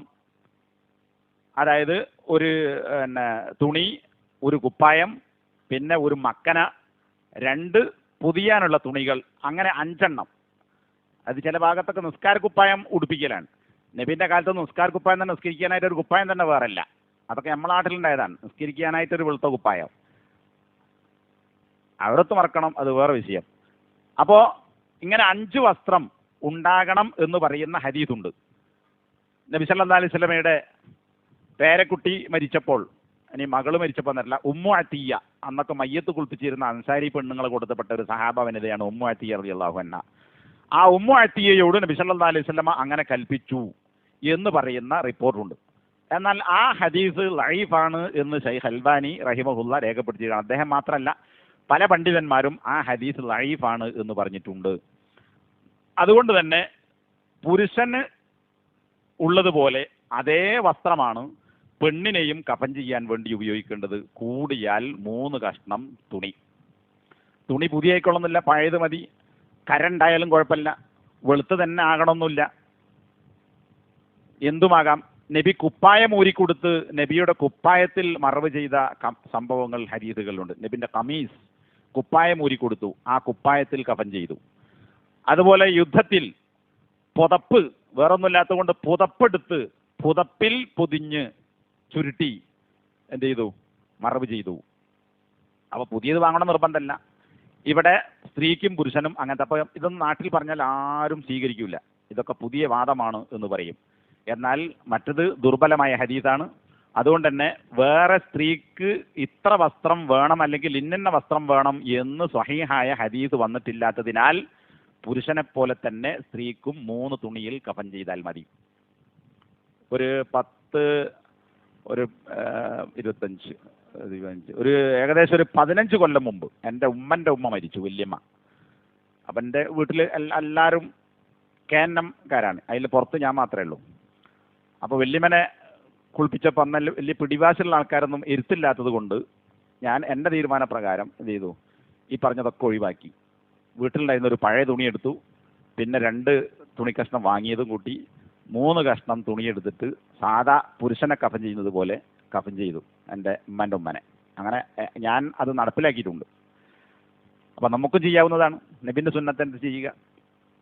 പിന്നെ മരിച്ചു കഴിഞ്ഞ് പള്ളിയിൽ കൊണ്ടുവന്നാൽ നിസ്കാരത്തിൻ്റെ മുമ്പ് ഒരു സർക്കാരൊക്കെ കടപ്പത്രം പുറപ്പെടുവിക്കും. അതുപോലെ നിസ്കരിക്കാൻ നിൽക്കുമ്പോൾ ഇമാമിൻ്റെ വക ഒരു ഇമാമല്ല അല്ലെങ്കിൽ സംസാരിക്കുന്ന ആൾ ഒരു കടത്തെക്കുറിച്ചുള്ളൊരു സംസാരം ഉണ്ടാവും. ഇയാൾക്ക് വല്ല ബാധ്യതയുമുണ്ടെങ്കിൽ അത് ഇന്ന ആളുമായി ബന്ധപ്പെടണം. മരിക്കുന്നത് വരെ വിവരമുള്ളതായിരിക്കും, കൊടുത്തിട്ടുണ്ടാവില്ല. പല ആളുകൾ കിട്ടാനുള്ളവൻ 100 വട്ടം ചോദിച്ചിട്ടുണ്ടാവും, അന്നൊന്നും കൊടുക്കാത്ത കടവ് അക്കൂട്ടത്തിലുണ്ടാവും. എന്നിട്ട് അവിടെ വെച്ചിട്ടൊരു പ്രഖ്യാപനമാണ്. ഹദീസ് പരിശോധിച്ചാൽ നബി സല്ലല്ലാഹു അലൈഹി വസല്ലമ മയ്യിത്ത് നിസ്കരിക്കുന്നതിൻ്റെ മുമ്പ് അങ്ങോട്ട് തിരിഞ്ഞു നിന്നിട്ട് ഇയാൾക്ക് വല്ല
മയ്യത്ത് കണ്ടാൽ എഴുന്നേറ്റ് നിൽക്കേണ്ടതില്ല എന്നതാണ്. ഇന്നും ആളുകൾ ഇത് ഇസ്ലാമിൻ്റെ വലിയ ഒരു മതസൗഹാർദ്ദം എന്നൊരു സംഗതി എന്നല്ല. മതസൗഹാർദ്ദവുമില്ല, മനുഷ്യ സൗഹാർദ്ദവുമില്ല. മുസ്ലിങ്ങൾ തമ്മിലുള്ള സൗഹാർദ്ദമുണ്ട്, പിന്നെ ബാക്കിയുള്ള മനുഷ്യന്മാരുമായിട്ട് മാനുഷികമായ ബന്ധങ്ങളുണ്ട്. അതിന് ഇസ്ലാം എതിരല്ല. അതിൽ ചെയ്യാൻ പറ്റുന്നൊക്കെ ചെയ്യാം. അപ്പോൾ ഇതിൽ ഒരുപാട് ഹദീസുകൾ കാണാൻ പറ്റും. ഇനി മയ്യത്ത് കൊണ്ടുപോകുമ്പം കാണുമ്പോൾ ഈ എഴുന്നേറ്റിക്കുക എന്നുള്ളത് അത് ദുർബലപ്പെടുത്തപ്പെട്ടു. ഇനി മയ്യത്ത് പള്ളിയിലെത്തിയാൽ മയ്യത്ത് പള്ളിയിൽ കൊണ്ടുപോയി വെക്കും. ആളുകളൊക്കെ അങ്ങനെ വന്നിട്ടുണ്ടാവും. ഈ ആളുകൾ ആരെങ്കിലും ഇരിക്കുന്നത് കണ്ടിട്ടുണ്ടോ? മയ്യത്ത് കൊണ്ടുവച്ച സ്ഥലത്ത് തടിച്ചുകൂടിയ ആളുകളൊക്കെ നിൽക്കുകയാണ്. എല്ലാവരും നിൽക്കുന്നു. നിൽക്കാൻ പറ്റാത്തതിനെന്തെങ്കിലും കസേരയെ കുത്തിരിക്കുന്നുണ്ടാവും. അത് എന്തിൻ്റെ അടിസ്ഥാനത്തിലാണെന്നറിയില്ല. ഈ നടക്കുന്ന 15-20 മിനിറ്റ് നീണ്ടുക്കുന്ന മയ്യത്ത് പ്രസംഗവും അപ്പോഴും ആൾക്കാർ നിൽക്കുന്നു. എന്തിനായി നിൽക്കുന്നത്? ഒന്ന്, ആ ഹദീസ് ദുർബലപ്പെട്ടതാണ്. മയ്യത്ത് കണ്ടാൽ അല്ലെങ്കിൽ കൊണ്ടുപോകുമ്പോൾ എഴുന്നേറ്റ് നിൽക്കണം എന്ന ഹദീസ് നബി സല്ലല്ലാഹു അലൈഹി വസല്ലമ തന്നെ അത് മാറ്റി ഇല്ല എന്ന് പറഞ്ഞിട്ടുണ്ട്. ഇനി ആ നിൽക്കണം എന്ന് പറയുന്ന ഹദീസ് തന്നെ പറയുന്ന വാചകം നോക്കി, ഇതുപോലും ചെയ്യുന്ന ആളുകൾ മനസ്സിലാക്കിയിട്ടില്ല എന്നതാണ് ശരി. ഇമാം ബുഖാരി ഉദ്ധരിച്ച ഹദീസിൽ ഫഖൂമു, മയ്യത്ത് കണ്ടാൽ നിങ്ങൾ എഴുന്നേൽക്കുക, ആദ്യത്തെ നിയമം. ഫമൻ തബിഅഹ, ഇനി മയ്യത്തിന്റെ കൂടെ ആരെങ്കിലും പോവുകയാണെങ്കിൽ ഫലാ യഖഉദ് ഹത്താ തൂളഅ, ആ മയ്യത്ത് നിസ്കരിക്കുന്നിടത്ത് എവിടെയാണോ കൊണ്ടുപോയി വെക്കുന്നത് വരെ ഇരിക്കാൻ പാടില്ല. ഇത് ആദ്യത്തെ നിയമത്തിന്റെ കൂടെ പറഞ്ഞതാ. അപ്പം എന്തായി? മയ്യത്ത് പള്ളിയിലെത്തി, മയ്യത്ത് അവിടെ വെച്ച് കഴിഞ്ഞാൽ പിന്നെ നിങ്ങൾ നിൽക്കണ്ട, അവിടെ ഇരുന്നോളീൻ. അപ്പൊ കാണുമ്പോഴും കൊണ്ടുപോകുമ്പോഴാണ് ഇരിക്കേണ്ടെന്ന് പറഞ്ഞത് ആദ്യത്തെ നിയമത്തിൽ പോലും. അപ്പോൾ കൊണ്ടുപോയി വെച്ചാൽ പിന്നെ നിങ്ങൾ നിൽക്കണ്ട, അവിടെ ഇരുന്നോളിന്നാണ്. ഇന്ന് നേരെ തിരിച്ചാണ്. കൊണ്ടുപോയി വെച്ചാൽ ഇരിക്കണം എന്ന നബിന്റെ കൽപ്പനയ്ക്ക് പകരം കുത്തനെ നിൽക്കുന്നു. ആപതിൽ ആരോഗ്യമില്ലാത്തവൻ നിൽക്കും. പിന്നെ ചില ആൾക്കാർക്ക് മടിയേക്കും. എല്ലാവരും നിൽക്കുമ്പോൾ ഞാനൊരുത്തായിട്ട് ഇങ്ങനെ ഇരുന്നാൽ ഇപ്പം എന്താ ആൾക്കാർ എന്താ നോക്കുക നമുക്ക് എന്താ കുറവ്? നമ്മൾ സുന്നത്തനുസരിച്ച് ഞാൻ ആരെ ചോദിച്ചാൽ നമുക്ക് പറഞ്ഞു കൊടുക്കാം. ഞാൻ എന്ന കാരണം കൊണ്ടാണ് ഇരിക്കുന്നത്. ഇപ്പം ഇന്നലെ വെള്ളിച്ചല്ലേ, ഇന്നലെ രാവിലെ ഒരു സ്ഥലത്ത് എൻ്റെ അനിയൻ്റെ ഒരു ബന്ധു വീട്ടിൽ പിന്നെ പോയി. അവിടെ മരിച്ചെടുത്ത് പള്ളി കൊണ്ട് വെച്ചു. ഒരു ഏകദേശം ഈ പറഞ്ഞതുപോലെ അത് പിന്നെ ഒരു ചെറിയ മരണമായതുകൊണ്ട് ഒരക്ഷരവും സംസാരിച്ചിട്ടില്ല. ഒരു പെണ്ണാണ് മരിച്ചത്, രോഗിയായി, 2 കാലും ശേഷിയില്ലാതെ വീട്ടിൽ കുറേ കാലം ജീവിച്ച കുറച്ച് പ്രായമുള്ളൊരു പെണ്ണ്. അപ്പോൾ ആർക്കും പൊതുവിലാർക്കും അറിയില്ല. നടക്കാൻ പറ്റാത്തൊരു പെണ്ണാണ്. നിലത്തുകൂടി ഇങ്ങനെ എഴുന്നിട്ടാണ് പോവുക. അപ്പോൾ അതുകൊണ്ട് തന്നെ വലിയ മരണമല്ല, നമ്മുടെ നാട്ടിനനുസരിച്ച് വലിയ മരണമല്ല. നേതൃത്വമല്ല, പിന്നെ സമ്പത്തില്ല, തറവാടിത്തല്ല. അതുകൊണ്ട് തന്നെ ഒരു പ്രസംഗം ഞാൻ എന്തെങ്കിലും കുറച്ച് പറയുന്നതാണ്. പക്ഷെ ഒരു സംസാരം ഉണ്ടായില്ല. വെറും മയ്യത്ത് നിസ്കാരം നേരെ തുടങ്ങി. പക്ഷെ ആ മയ്യത്ത് നിസ്കാരം തുടങ്ങുന്നത് വരെ ഏകദേശം 10-20 മിനിറ്റ് മുമ്പ് മയ്യത്ത് പള്ളിയിൽ എത്തിയിട്ടുണ്ട്. അത്രയും സമയം ആൾക്കാർ നിൽക്കുകയാണ്. ഞാൻ മാത്രം അവിടെ ഇരുന്നു ഒരു മൂലക്ക്. അപ്പോൾ അതാണ് മയ്യത്ത് കാണുമ്പോൾ എഴുന്നേൽക്കുക എന്ന് പറയുന്നതുമായി ബന്ധപ്പെട്ട് ഉള്ളത്. ഇനി മയ്യത്ത് നിസ്കാരത്തിന് നേതൃത്വം കൊടുക്കേണ്ടത് ആരാണ്? ഇതൊക്കെ 1-2 വാചകത്തിൽ അവസാനിപ്പിക്കാം. നമ്മുടെ നാട്ടിൽ മുജാഹിദുകളും സമസ്തക്കാരും സ്വീകരിച്ചിട്ടുള്ള നിലപാട് എന്ന് പറയുന്നത്, മുജാഹിദുകൾ ആദ്യകാല മുജാഹിദുകളൊക്കെ സമസ്തയിൽ നിന്ന് ഷാഫി മദ്ഹബിൽ നിന്ന് ഇങ്ങോട്ട് വന്നവരാണ്. അതുകൊണ്ട് തന്നെ കുറേ കാര്യങ്ങൾ ഷാഫി മദ്ഹബിൽ മുജാഹിദ് പ്രസ്ഥാനത്തിലേക്ക് വന്നിട്ടുണ്ട്. അതിൽപ്പെട്ട ഒരു സംഗതിയാണ് ഷാഫി മദ്ഹബ് അനുസരിച്ച് മയ്യത്തിൻ്റെ ഏറ്റവും അടുത്ത ബന്ധു, അതായത് അനന്തരാവകാശം കിട്ടാൻ ഏറ്റവും അടുത്ത ബന്ധു ആരാണോ അയാളാണ് മയ്യത്ത് നിസ്കരിക്കേണ്ടത് എന്നതാണ്. അതാണ് മുജാഹിദ് പ്രസ്ഥാനത്തിലും ആളുകൾ സ്വീകരിച്ചു വന്നത്. എന്നാൽ ഹദീസ് പ്രമാണങ്ങൾ നോക്കിയാൽ അതിന് തെളിവുണ്ടോ? ഇല്ല. ഏത് ഹദീസ് പരിശോധിച്ചാലും ഇമാമത്ത് നിൽക്കുന്നിടത്ത് മയ്യത്ത് നിസ്കാരത്തിന് ഇന്നാൾ ഇമാമാകണം, ഫർള് നിസ്കാരത്തിന് ഇന്നാൾ ഇമാമാകണം, തറാവീഹിന് ഇന്നാൾ ഇമാമാകണം, പെരുന്നാൾ നിസ്കാരത്തിന് ഇന്നാൾ ഇമാമാകണം, ഗ്രഹണസ്കാരത്തിന് ഇന്നാൾ ഇമാകാകണം എന്ന് നബി വിശദീകരിച്ചിട്ടില്ല. മൊത്തത്തിൽ ഏത് നമസ്കാരമാണെങ്കിലും, ഫർളാണെങ്കിലും ജുമയാണെങ്കിലും സുന്നത്താണെങ്കിലും ഏത് നമസ്കാരമാണെങ്കിലും ജമാഅത്തായി നമസ്കരിക്കുന്ന നമസ്കാരത്തിന് ഇമാമാകാൻ ഏറ്റവും യോഗ്യൻ ആരാണ്? നിങ്ങളിൽ ഏറ്റവും നന്നായി ഖുർആൻ ഓതുന്നവൻ, അഖറഉക്കും, നിങ്ങളിൽ ഏറ്റവും നല്ല കാരി, നല്ല ഓത്തുകാരൻ. ഇനി കുറേ ഓത്തുകാരുണ്ട് വിചാരിക്കുക. അപ്പം അതിൽ ഖുർആന്റെ ആശയങ്ങൾ കൂടി അർത്ഥവും തഫ്സീറൊക്കെ അറിയുന്ന ആളുണ്ടെങ്കിൽ അയാളെ മുന്തിക്കണം. ഇനി അങ്ങനത്തെ കുറേ ആൾക്കാരുണ്ട് എങ്കിൽ സുന്നത്ത് കൂടുതൽ അറിയുന്ന ആളാണ്, അവരെ മുന്തിക്കണം. അതിൻ്റെ ഇടയ്ക്ക് ചില കാര്യങ്ങൾ നബി പറഞ്ഞിട്ടുണ്ടായതാ. ആദ്യം ഹിജറ പോയവനാര്, അയാളെ മുന്തിക്കണം. പിന്നെ ഏറ്റവും ആദ്യം മുസ്ലിം ആയവനാര്, അവനെ മുന്തിക്കണം. ഇന്നിപ്പോൾ ഹിജറിൻ്റെ വിഷയവും പിന്നെ ആദ്യം മുസ്ലിം ആയതൊരു കണക്ക് നോക്കാനല്ല ഇവിടെ. നമ്മളൊക്കെ ജനിച്ചപ്പോഴേ മുസ്ലിമായ വന്ന ആൾക്കാരാണ്. അപ്പോൾ ഏറ്റവും കൂടുതൽ ഖുർആൻ അറിയുന്ന ആളാരാണ്? അങ്ങനെ എല്ലാവരും സമാണെങ്കിൽ പിന്നെ ഖുർആനും സുന്നത്തും അറിയുന്ന ആളാണ് Sheikh Uthaymeen, Sheikh Ibn Baz, Sheikh Albani റഹിമഹുമുള്ള. മൂന്നാളുകളും കൂടി ഒരുമിച്ച് കൂടിയ ഒരു സ്ഥലത്ത് മൂന്നാളും കൂടി അങ്ങോട്ടും ഇങ്ങോട്ടും ഒഴിഞ്ഞു മാറിയതാണ്. എന്നിട്ട് നിങ്ങളെന്നുള്ളത്, കാരണം എല്ലാവരും ആയപ്പോൾ എല്ലാവരും പണ്ഡിതന്മാരാണ്. അപ്പോൾ ഏറ്റവും കൂടുതൽ ഖുർആൻ അറിയുന്നവനാരോ അയാളാണ് ഇമാമുക്കേണ്ടത്. അപ്പോൾ പള്ളിയിലെ ഇമാമ് നിശ്ചയിക്കപ്പെട്ട ഇമാം ഉണ്ടെങ്കിൽ അയാളാണ് നിൽക്കേണ്ടത്. കാരണം ഫർള് നിസ്കാരത്തിന് ആരാ ഇമാം? നിശ്ചയിക്കപ്പെട്ട ഇമാമാണ്. അപ്പോൾ മയ്യിദ് നിസ്കാരത്തിന് ഇമാമക്കേണ്ടത് അയാൾ തന്നെയാണ്. ഇനി അയാൾ പറയാണ് ഞാനല്ല നിങ്ങൾ നിന്നോളി എന്ന് ഒരാളോട് പറഞ്ഞാൽ, അയാൾ ഖുർആൻ അറിയുന്ന ആളാണെങ്കിൽ അയാൾക്ക് നിൽക്കാം. ഇനി വേറെ ആൾ കയറിക്കഴിഞ്ഞാൽ തന്നെ ഇയാളെ സമ്മതം വാങ്ങണം. കാരണം അയാൾക്ക് നിശ്ചയിക്കപ്പെട്ട ഡ്യൂട്ടിയാണ്, അയാളുടെ ഉത്തരവാദിത്തമാണ്, അയാളുടെ അവകാശമാണ് ജമാഅത്തിന് നേതൃത്വം കൊടുക്കുക എന്നുള്ളത്. ഇതൊന്നും ഇവിടെ പാലിക്കപ്പെടുന്നില്ല. അപ്പോൾ അത് ശാഫി മദ്ഹബിൽ നിന്ന് ഇങ്ങോട്ട് വന്ന സംഗതിയാണ്. നബി സല്ലല്ലാഹു അലൈഹി വസല്ലം കാലഘട്ടത്തിൽ നബി ഉണ്ടെങ്കിൽ നബി സല്ലല്ലാഹു അലൈഹി വസല്ലം പങ്കെടുക്കാതെയും നബിയോട് വിവരം പറയാതെയും രാത്രിയൊക്കെ ചില മയ്യത്ത് മറവ് ചെയ്തിട്ടുണ്ട്. നബിന്റെ ഉറക്കു സ്വീപ്പാക്കണ്ടെന്ന് സഹാബികൾ വിചാരിച്ചിട്ട്. എന്നിട്ട് നബി ചോദിച്ചു നിങ്ങൾ എന്തുകൊണ്ട് എന്നോട് പറഞ്ഞില്ല? നബി ഉള്ളിടത്തൊക്കെ നബി സല്ലല്ലാഹു അലൈഹി വസല്ലമയാണ് ഇമാമത്തുന്നത്. ഒരു വലിയുമല്ല, അടുത്ത ബന്ധുവുമല്ല. അങ്ങനെ ചെയ്യാൻ നബി കൽപ്പിച്ചിട്ടുമില്ല. പിന്നെ ഒരു ആയത്തിനെ, പൊതുവായി പറഞ്ഞ ഒരു ആയത്തിനെ വ്യാഖ്യാനിച്ചുകൊണ്ടാണ് ആളുകൾ പറയുന്നത്. ആ വ്യാഖ്യാനം ശരിയല്ല. അങ്ങനെ ഉണ്ടെങ്കിൽ നബിന്റെ കാലത്ത് അത് നടക്കണം.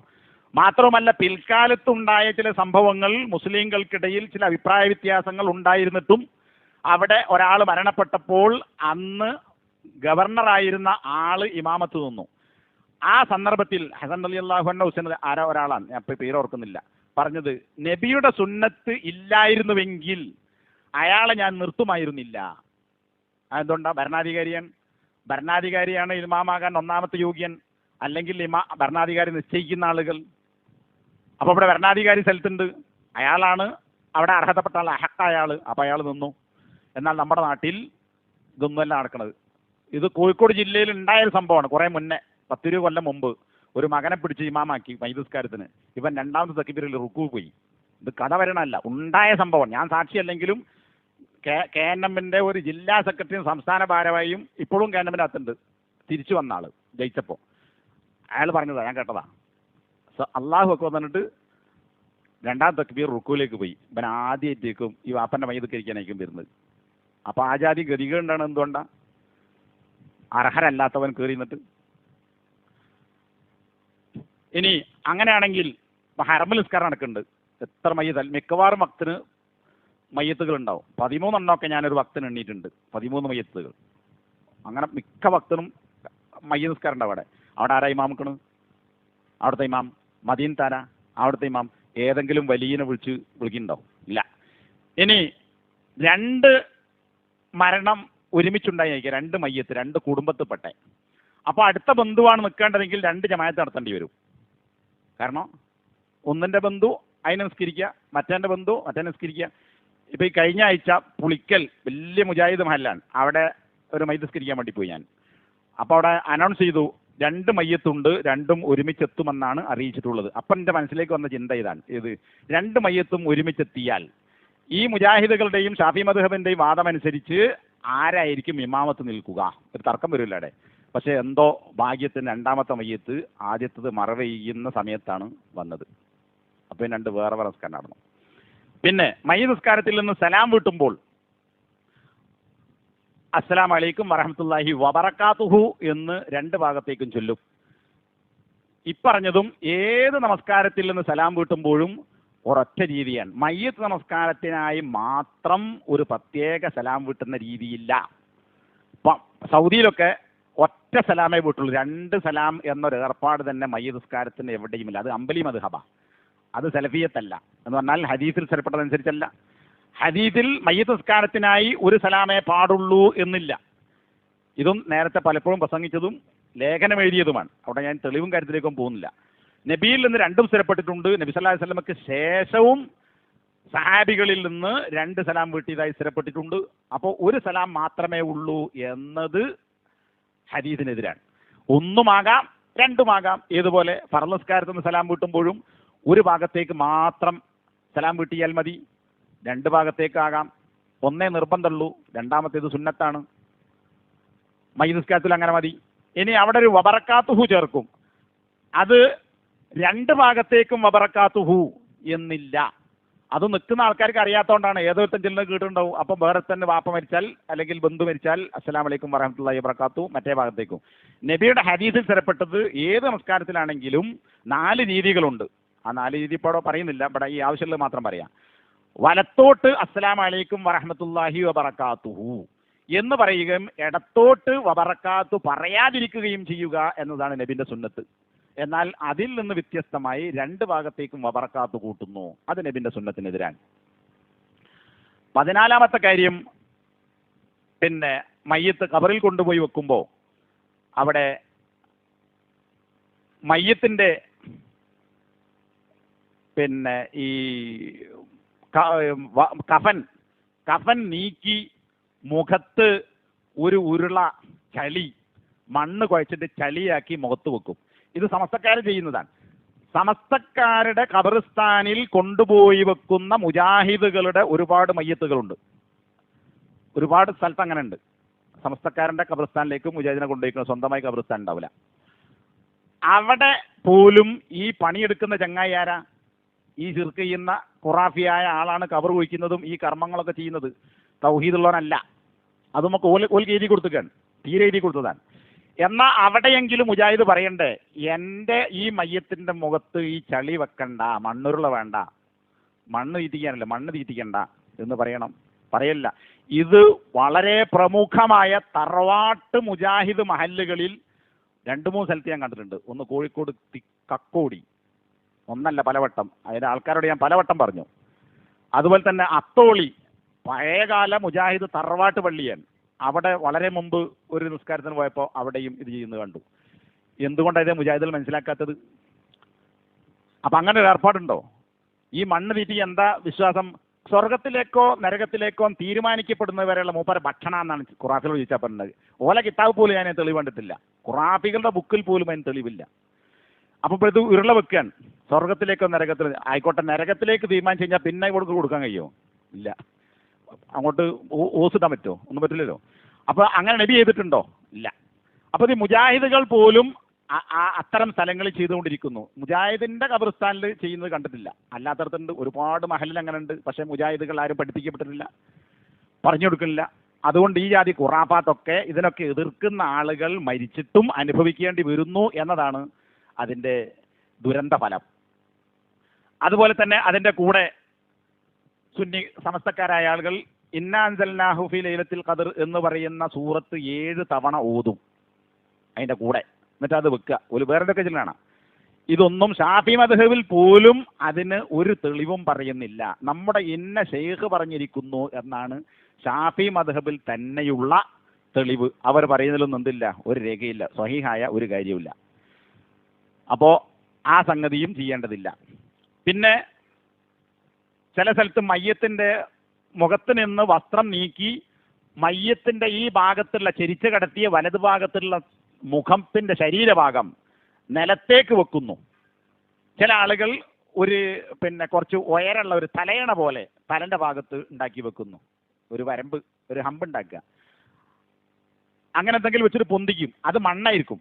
എന്നിട്ട് ആ മണ്ണിലേക്കാണ് കവിള് അമർത്തി വെക്കുന്നത്. അല്ലെങ്കിൽ കഫംപുടവം ഒന്നായിട്ട് മുഖത്തിൻ്റെ അടിഭാഗത്തിന് നീക്കിയിട്ട് മുഖം നിലത്തേക്ക് ഒട്ടിച്ചു വെക്കുന്നു. ഇതും ഒരു തെളിവുമില്ലാത്ത ഒരു സംഗതിയാണ്.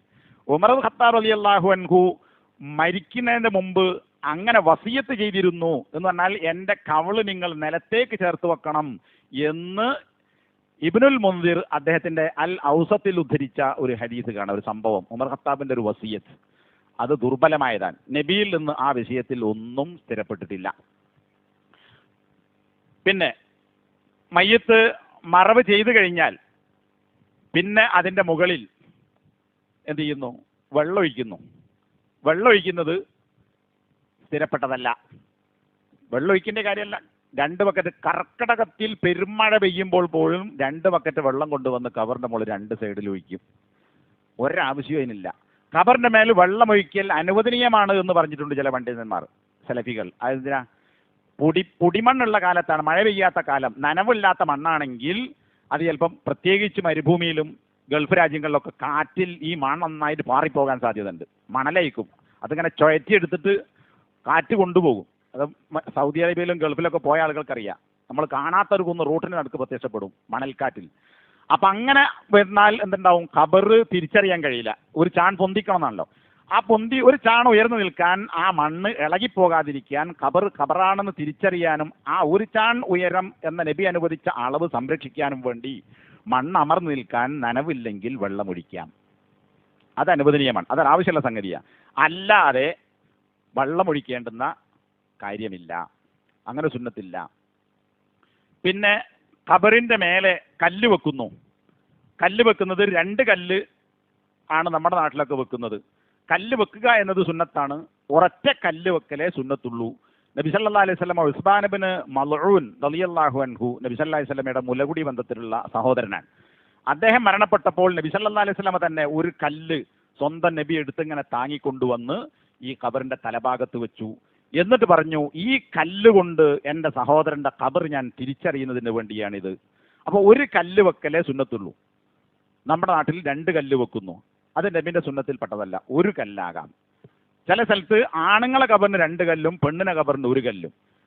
വേറെ ചില സ്ഥലത്ത് പെണ്ണുങ്ങളെ ഖബറിന് 2 കല്ല് വെച്ചിട്ട് കാലിന്റെ ഭാഗത്തുള്ള കല്ലിന്റെ മുകളിൽ ഇങ്ങനെ കൊത്തിയിട്ട് ഒരു അടയാളം ഉണ്ടാക്കും, ഒരു വി ഷേപ്പ്, യു ഷേപ്പിലൊക്കെ. എന്തിനാ? അത് പെണ്ണിനെ ഖബറാൻ തിരിച്ചറിയാൻ. അതൊക്കെ പിന്നെ തിരിച്ചറിയാൻ മാർഗം ചെയ്യാം. 2 കല്ല് എന്നുള്ള ഏർപ്പാടില്ല. നിങ്ങൾ സൗദി അറേബ്യയിൽ മക്കത്ത് മദീനത്തൊക്കെ പോയി നോക്കി, ഒക്കെ ഒരു കല്ല്. അപൂർവം ചില കല്ലിന്റെ മുകളിൽ 2 കല്ലാണ്. ബാക്കി എല്ലാ കല്ലിന്റെ മുകളിലും 1 കല്ലുകളെ കാണാൻ കഴിയുള്ളൂ. പിന്നെ ഖബറിന്റെ മുകളിൽ ചെടി നടുക, കൊമ്പ് നടുക. അപ്പോൾ ഖബർസ്ഥാനിൽ പോയാൽ നല്ല മറ്റേ ഊട്ടിയിലൊക്കെ ഗാർഡനിൽ പോയ മാതിരി ഉണ്ടാവും. നല്ല വർണ്ണങ്ങളിലുള്ള ചെടികളുടെ ഇങ്ങനെ പൂത്ത് നിൽക്കുന്ന കാലാണ്. ഇത് മുജാഹിദീങ്ങളും കുത്തുന്നു, സമസ്തക്കാരൻ ചെയ്യുന്നുണ്ട്. ഖബറിന്റെ മുകളിൽ ചെടി കുത്തുക എന്നതിന് ഒരൊറ്റ ഹദീസും സ്ഥിരപ്പെട്ടിട്ടില്ല. അപ്പോൾ ഒരു ഹദീസ് ഇല്ല എന്ന് ചോദിക്കും. ഹദീസ് ഉണ്ട്. ഏതാണ്? ഖബറിൽ ശിക്ഷിക്കപ്പെടുന്നതായി 2 ഖബറുകളെ കുറിച്ച് നബി സല്ലല്ലാഹു അലൈഹി വസല്ലമക്ക് വഹി കിട്ടി. നബിക്ക് നോക്കിയാൽ കാണൂല, വേറെ ഉപകരണമല്ല, അള്ളാഹു വഹി അറിയിച്ചു കൊടുത്താൽ 2 ആളുകൾ ഖബറിൽ ശിക്ഷിക്കപ്പെടുന്നു. അതിന് 2 കാരണങ്ങളും ഹദീസ് പറഞ്ഞിട്ടുണ്ട്. അപ്പം നബി സല്ലല്ലാഹു അലൈഹി വസല്ലം ഒരു ഈത്തപ്പനയുടെ മട്ടൽ കൊണ്ടുവരാൻ വേണ്ടി ആവശ്യപ്പെട്ടു. അങ്ങനെ ഈത്തപ്പനയുടെ മട്ടൽ എന്ന് പറഞ്ഞാൽ നമ്മളെ തെങ്ങിന്റെ മട്ടൽ പോലത്തെ മട്ടൽ, ആ മട്ടൽ കൊണ്ടുവന്ന് നബി സല്ലല്ലാഹു അലൈഹി വസല്ലമ മട്ടൽ മുറിച്ച് വെച്ചതല്ല, കീറി വെച്ചു എന്നാൻ. അപ്പൊ പെണ്ണുങ്ങൾക്കറിയാം വിറക് കീറുന്നത് എന്തിനാ? മുറിച്ചാലും പിന്നെ കീറും, പച്ചയാണെങ്കിൽ എന്തിനാ? വേഗം ഉണങ്ങാൻ. അപ്പൊ നബി സല്ലല്ലാഹു അലൈഹി വസല്ലം ഉണങ്ങാതെക്കാനാണെങ്കിൽ മുറിച്ച് 2 കഷ്ണാക്കിയിട്ടാണ് വെക്കേണ്ടത്. നബി അത് മുറിച്ചല്ല, ചീന്തി ഖബറിന്റെ മേലെ വെച്ചു. എന്നിട്ട് പറഞ്ഞു, ഇത് ഉണങ്ങാത്ത കാലത്തോളം ഇവർക്ക് ഖബറിൽ ഉണ്ടാകുന്ന ശിക്ഷയിൽ ലഘൂകരണം ഉണ്ടാകുമെന്ന് ഞാൻ പ്രതീക്ഷിക്കുന്നു എന്നാൽ. അപ്പൊ നബിക്ക് എങ്ങനെ മനസ്സിലായി? അള്ളാന്റെ വഹി കൊണ്ട്. നമുക്ക് ഖബറിലാണ് ശിക്ഷിക്കപ്പെടുന്ന വഹിയുണ്ടോ? ഇല്ല. ഇനി അതൊരു പൊതു സുന്നത്താണോ? അല്ല. ഇത് വിശദീകരിച്ചുകൊണ്ട് പണ്ഡിതന്മാർ പറഞ്ഞു കാണാം, നബിയുടെ ജീവിതത്തിൽ തന്നെ ആകെ ഉണ്ടായ ഒരൊറ്റ സംഭവം ഈ 2 ഖബറിന്റെ വിഷയത്തിലാണ്. ഇത് കണ്ടിട്ട് ഒരൊറ്റ സഹാബിയും ഒരു ഖബറിന്റെ മേലും കൊമ്പ് വെച്ചിട്ടില്ല. നബി സല്ലല്ലാഹു അലൈഹി വസല്ലമ വേറെ ഒരു ഖബറിന്റെ മുകളിലും ചെടിയോ മരമോ കൊമ്പോ കുഴിച്ചിട്ടിട്ടില്ല. അതുകൊണ്ട് ശൈഖ് ഇബ്നു ബാസിന്റെ ഫത്വയെ കാണാം, ഖബറിന്റെ മേൽ ചെടി നടുക എന്ന് പറയുന്നത് ബിദ്അത്താകുന്നു. ഇത് നമ്മളെ നാട്ടിൽ പറഞ്ഞാൽ കേൾക്കുവോ? പള്ളിപ്പറമ്പ് എന്നാ പറയലേ, പള്ളിക്കാട്. ബാങ്ക് കൊടുത്താൽ കുറുക്കൻ ഓരിടും പള്ളിപ്പറമ്പെന്ന്. കാരണം അതാ കാണാൻ ഇതൊക്കെ നട്ടു വളർത്തിയതാണ്. വെട്ടാൻ ഈ മയ്യത്തിന്റെ ആൾ സമ്മതിക്കൂല, കാരണം എന്താ? മൂപ്പർക്ക് തണലിട്ടണല്ലോ. ഏത് ജീവിതത്തിൽ തണലിന് വേണ്ടി ഒരു അമലും ചെയ്യാത്തവൻ ഖബറിൽ കിടന്നിട്ട് മുകളിൽ നിന്ന് മരത്തിന്റെ തണല ഇത് ശിക്ഷയിൽ അളവിട്ടാൻ.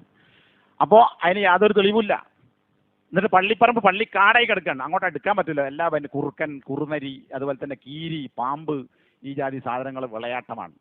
ഇത് പള്ളിപ്പറമ്പ് കയറാൻ കഴിയില്ല. ഇത് മുജാഹിദുകളുടെ സ്ഥലങ്ങളിലും നടന്നുകൊണ്ടിരിക്കുന്നു. എൻ്റെ നാട്ടിൽ ഞാൻ നടപ്പിലാക്കിയിട്ടുണ്ട്, ആരോട് ചോദിച്ചിട്ടല്ല. ഇനി തല്ല് കിട്ടണിലേക്ക് കുറേ കൊല്ലം മുമ്പ്, ഞാനിത് മനസ്സിലാക്കിയത് മുതൽ ഒരു 10-15 കൊല്ലം മുമ്പാണ്. 15 അതിലപ്പുറമായിട്ടുണ്ടാവും. ഒരു ദിവസം രാവിലെ ഒരു കൊടുവാളും കൈക്കോട്ടരെയും പോയി. കുറേ കബറുണ്ട്, ഒരു 10-100ഓളം കബറുണ്ടാവും. എല്ലാറ്റിൻ്റെ മുകളിൽ വലിച്ചാൽ കിട്ടണ കൂരി, അല്ലാത്തതൊക്കെ വെട്ടി പിന്നെ വേര് കൊത്തി അറുത്തെടുത്തു. പിന്നെ അതിന് ശേഷം അവിടെ ആരും വെക്കാറില്ല. ആരെങ്കിലും വെച്ചാൽ തന്നെ പിന്നെ വേറെ ഊരിക്കളയും. ഒരൊറ്റ ചെടി ഇപ്പോൾ കാണൂല എൻ്റെ നാട്ടിലെ മുജാഹിദ് പള്ളിയിൽ. അതവിടെ നടപ്പിലാക്കിയിട്ടുണ്ട്. പക്ഷേ പല മുജാഹിദ് പള്ളിയിലും അത് നടക്കുന്നു. ഇപ്പോൾ ഈ അടുത്ത് MM മദനി, കേരള ജമിയത്തുൽ ഉലമയുടെ സെക്രട്ടറിയും അതുപോലെ തന്നെ ജമിയത്തുൽ ഉലമയുടെ പ്രസിഡന്റുമായ കുറേ കാലമായി ബഹുമാന്യനായ നേതാവും പണ്ഡിതനൊക്കെയായ MM മദനി മരിച്ചു. അവിടെ ഖബർസ്ഥാനിൽ എന്തോ ഒരു പ്രശ്നം ഉണ്ടായിട്ടുണ്ട്. എന്താണ് ഞാൻ അങ്ങോട്ട് ചെല്ലാൻ മുമ്പാണ്, അതുകൊണ്ട് കൃത്യമായിട്ട് എനിക്ക് ഓർമ്മല്ല. ഞാൻ മനസ്സിലാക്കുന്നത് ഈ ചെടി നടന്ന വിഷയമാണെന്നാണ്. ഇനി അല്ലെങ്കിൽ മണ്ണൂരിൽ വെച്ചതാണെന്ന് അതും അറിയില്ല, അള്ളാഹു ആയാലും. അത് ആ ബന്ധപ്പെട്ട ആള് എൻ്റെ ഒരു ബന്ധു കൂടിയാണ്, ഞാനോട് വിളിച്ചന്വേഷിച്ചിട്ടില്ല, അയാൾ നമ്പറിൻ്റെ അടുത്തില്ല. അപ്പോൾ അയാൾ കേനമ്മുകാരനാണ്. എം എം മദനിയെ മറവ് ചെയ്തത് ആ നാട്ടിലെ മുജാഹിദ് പള്ളിൻ്റെ ശേഷം മുജാഹിദ് ഖബർസ്ഥാനിലെ സമസ്തയുടെ ഖബർസ്ഥാനിലാണ് എം എം മദനിയെ മറവ് ചെയ്തിട്ടുള്ളത്. അപ്പോൾ അവിടെ എന്തോ ഒരു സംസാരം ഉണ്ടായി. അപ്പോൾ സംസാരിച്ചതാരാ, ഒരാൾ അതിനെ എതിർത്തു. എന്താണെങ്കിലും എന്തോ ഒരു സംഗതി, ഒന്നുകിൽ ചെടി അല്ലേ മണ്ണ്. ഈ പിന്നെ കുറേ കാലം, ഏകദേശം 30 കൊല്ലത്തോളം സൗദിയിൽ ജീവിച്ച് സൗദി സലഫികളെ കണ്ട് മനസ്സിലാക്കിയ ഒരു സാധുവായ കേന്ദ്ര പ്രവർത്തകൻ, അദ്ദേഹം അത് ചെയ്യണ്ട എന്ന് പറഞ്ഞു. അപ്പോൾ അവിടെ സംസാരമായി. അപ്പം എന്നാൽ അവിടെ പിന്നെ പണ്ഡിതന്മാരോട് ചോദിക്കുന്നു. എന്നിട്ട് അങ്ങനെ അവിടെയുള്ള ഒരു ജമിയത്തുലമൻ്റെ ആളെ വിളിച്ച് ചോദിച്ചിട്ട് പിന്നെ അത് എന്നിട്ടും അത് വെച്ചു എന്നാണ് ഞാൻ കേട്ടത്. പിറ്റേന്ന് ഈ മനുഷ്യൻ വീണ്ടും ചെന്നു അവിടെ. അപ്പോൾ പറഞ്ഞല്ലോ അത് എടുത്തൊഴിവാക്കിയിട്ടുണ്ടെന്ന്. അപ്പം ഞാൻ മനസ്സിലാക്കുന്നത് മരം അയക്കുന്ന, ചെടി കുത്തിയതയക്കുന്നു. പിറ്റേന്ന് എടുത്തൊഴിവാക്കിയിരുന്നു. പക്ഷെ അന്ന് ഇത് ചെയ്യണ്ട എന്ന് പറയാൻ അവിടെ ആരും ഉണ്ടായിട്ടില്ലെന്നാണ് ഞാൻ മനസ്സിലാക്കുന്നത്. അപ്പോൾ ഇതാണ് സലഫിയത്ത് പറയുന്ന, അതിനുവേണ്ടി പ്രവർത്തിക്കുന്ന ആളുകളുടെ സ്ഥിതി. ഇനി തസ്ബീത്ത്, സമയമെല്ലാം നിർത്താനായി, ഒരു പകുതി വിഷയം ആയിട്ടില്ല. തസ്ബീത്ത് ചെല്ലണം. തസ്ബീത്ത് സുന്നത്താണ്. പക്ഷെ നാട്ടിൽ നടന്നുകൊടുക്കണത് എന്താ? തസ്ബീത്ത് മയ്യത്ത് അങ്ങോട്ട് കബറിൽ കൊണ്ടുപോയി വെച്ച് മേലെ മൂട് കല്ല് എന്നല്ലേ പറയാ അല്ലേ? ഇപ്പം കല്ലല്ല, മൂട് കോൺക്രീറ്റ് എന്ന് പറയാണ്ട്. മൂട് ഈ സ്ലാബാണ്, മൂട് സ്ലാബ്. ഇപ്പോൾ സ്ലാബല്ലേ വെക്കണത്. ഇത് വെച്ച് കഴിഞ്ഞാൽ 3 പിടി മണ്ണ് വാരിയിടുക എന്ന സുന്നത്ത് തുടങ്ങലും ഉടനെ തന്നെ തസ്ബീത്തും. മത്സരമാണ് പിന്നാടെ. ഈ മത്സരം വന്നത് എവിടുന്നാ? ഈ പറഞ്ഞ സമസ്തന്റെ സ്ഥലത്താണെങ്കിൽ അവിടെ എന്തുണ്ടാവും? സമസ്തക്കാരൻ തെൽക്കീൻ തുടങ്ങും. അപ്പോൾ ആ തെൽക്കീനെ തോൽപ്പിക്കാൻ കൂട്ട തസ്ബീത്ത് മുജാഹിദുകൾ തുടങ്ങി. അപ്പോൾ പിന്നെ മയ്യത്തൊക്കെ മൂടി കഴിയാൻ കാത്തുന്ന മറ്റോ തെൽക്കീൻ തുടങ്ങിപ്പോവും. അപ്പോൾ പിന്നെ മുജാഹിദുകൾ വെറുതെ കണ്ടി എല്ലാവരെ കാത്തുക്കണം. അപ്പോൾ അതിനാണ് ഈ മത്സരം തുടങ്ങിയത്. ഇന്നും അത് നടന്നുകൊടുക്കുന്നു. പക്ഷേ ഹദീസ് പരിശോധിച്ചാൽ നമ്മളിൽ തന്നെ പലരും ചെയ്യുന്നത് മണ്ണിടുന്നതോടുകൂടി തസ്ബീത്ത് ആരംഭിക്കുക എന്നതാണ്. എന്നാൽ നബിന്റെ സുന്നത്തിനെതിരാകുന്നു ആ തസ്ബീത്ത്. തസ്ബീത്ത് ചെല്ലേണ്ടത് മയ്യത്ത് മറവ് ചെയ്യുക എന്ന പണിയിൽ നിന്ന് പൂർണ്ണമായി വിരമിച്ചതിന് ശേഷമാണ്. ഇതാ ഫറഗ മിൻ ദഫ്നിൽ മയ്യിത്തി, മയ്യത്ത് മറമാടുന്നതിൽ നിന്ന് വിരമിച്ചു കഴിഞ്ഞാൽ നബി അവിടെ നിന്നിട്ട് പറയും, നിങ്ങളുടെ സഹോദരൻ ഇപ്പോൾ ചോദ്യം ചെയ്യാൻ പോവുകയാണ്, അതുകൊണ്ട് അവന് വേണ്ടി പൊറുക്കലിനെ തേടുകയും തസ്ബീത്ത് ചോദിക്കുകയും ചെയ്യുക. എപ്പോഴാണ് പറയണത്? മറവ് ചെയ്ത് കഴിഞ്ഞാൽ. ഇത് മറവ് ചെയ്യുന്ന പണി പൂർത്തിയിട്ടില്ല. ഖബർ മൂടണം, അതിൻ്റെ മേലെ ഒരു ചാണകത്തിൽ മണ്ണ്, പിന്നെ ആ തലഭാഗത്ത് കല്ല് വെക്കണം. ഇത് വെക്കുമ്പോഴേ ഖബർ മറമാടി കഴിയുന്നുള്ളൂ. അതിൻ്റെ മുന്നേ തന്നെ തൽക്കീൻ ചെല്ലുക എന്നത്, തസ്ബീത്ത് ചെല്ലുക എന്ന് പറയുന്നത് നബിന്റെ സുന്നത്തിനെതിരാണ്. പിന്നെ ഇപ്പോഴും നാട്ടിൽ നടന്നുകൊണ്ടിരിക്കുന്നത് സാധാരണ ചെല്ലുന്ന അല്ലാഹുമ്മ തബ്ബിത്ഹു ഇൻദ സുആൽ അല്ലാഹുമ്മ അൽഹിംഹുൽ ജവാബ് എന്ന് പറയുന്ന തസ്ബീത്താണ്. ഇതൊക്കെ പല സ്ഥലത്ത് നിന്ന് കേട്ടാൽ ചിലപ്പോൾ മയ്യത്തിന്റെ ഖബർസ്ഥാനിലാണെങ്കിലും ചിരിച്ചു പോകാറുണ്ട്. കാരണം ഓരോരുത്തരും ചെല്ലുന്നത് കേട്ടാൽ എന്തായി ചെല്ലുന്നത് ഓൻ എവിടുന്നോ അങ്ങനെ കേട്ട് പഠിച്ചതാണ്. ഒരറബിയല്ല, ഒരർത്ഥവുമല്ല, ഒരു മഹ്റജുമില്ല, ഒന്നുമല്ല, അറബിയൊന്നുമല്ല, എന്തോ കേട്ട് പഠിച്ച എന്തൊക്കെയോ കുറെ ഒച്ച ഉണ്ടാക്കുന്നല്ലാതെ എന്താന്നല്ല. എന്തിനത്രക്ക് ഇടങ്ങാറാണ്? ആ പ്രാർത്ഥന നബി പഠിപ്പിച്ചതല്ല. ഖബർപുറത്ത് ചെല്ലുന്ന ഈ തസ്ബീത്തിന്റെ പ്രാർത്ഥന നബി പഠിപ്പിച്ച ഒരൊറ്റ ഹദീസിലും കാണാൻ കഴിയില്ല. ലൈഫായ ഹദീസ് പോലും അങ്ങനെ ഒരു പ്രാർത്ഥന വന്നിട്ടില്ല. അപ്പൊ പിന്നെ ആളുകൾ എന്തെങ്കിലും ഒന്ന് പഠിപ്പിക്കേണ്ട വിചാരിച്ചിട്ട് ആരോ ഉണ്ടാക്കിയൊരു പ്രാർത്ഥനയാണ്. എന്നാൽ സലഫി പണ്ഡിതന്മാർ വിശദീകരിച്ചു. ഖുർആനിലെ സൂറത്ത് ഇബ്രാഹിമിലെ 27-ാം അധ്യായത്തിൽ യുസബ്ബിതുല്ലാഹുല്ലദീന ആമനൂ ബിൽ ഖൗലി സാബിത്തി ഫിൽ ഹയാത്തി ദുനിയ വഫിൽ ആഖിറ എന്ന ആയത്തിന്റെ അടിസ്ഥാനത്തിൽ അവിടെ ഖൗലു സാബിത്ത് കൊണ്ട് അള്ളാഹു ജീവിതത്തിലും മരണത്തിലും സ്ഥിരപ്പെടുത്തുമെന്നാണ്. അപ്പൊ മരണത്തിലുള്ള സ്ഥിരപ്പെടുത്തൽ എന്താ? ഖബറിലെ ചോദ്യം. പിന്നെ പരലോകത്തോ? അതും. അപ്പൊ ലാ ഇലാഹ ഇല്ലല്ലാഹ് എന്നതാണ് ഖൗലു സാബിത്ത്, സ്ഥിരപ്പെട്ട വാക്ക് എന്ന് പറഞ്ഞാൽ ലാ ഇലാഹ ഇല്ലല്ലാഹ്. ലാ ഇലാഹ ഇല്ലല്ലാഹ് കൊണ്ട് സ്ഥിരപ്പെടുത്തുക. അപ്പോ പിന്നെ അവിടെ നിൽക്കുക.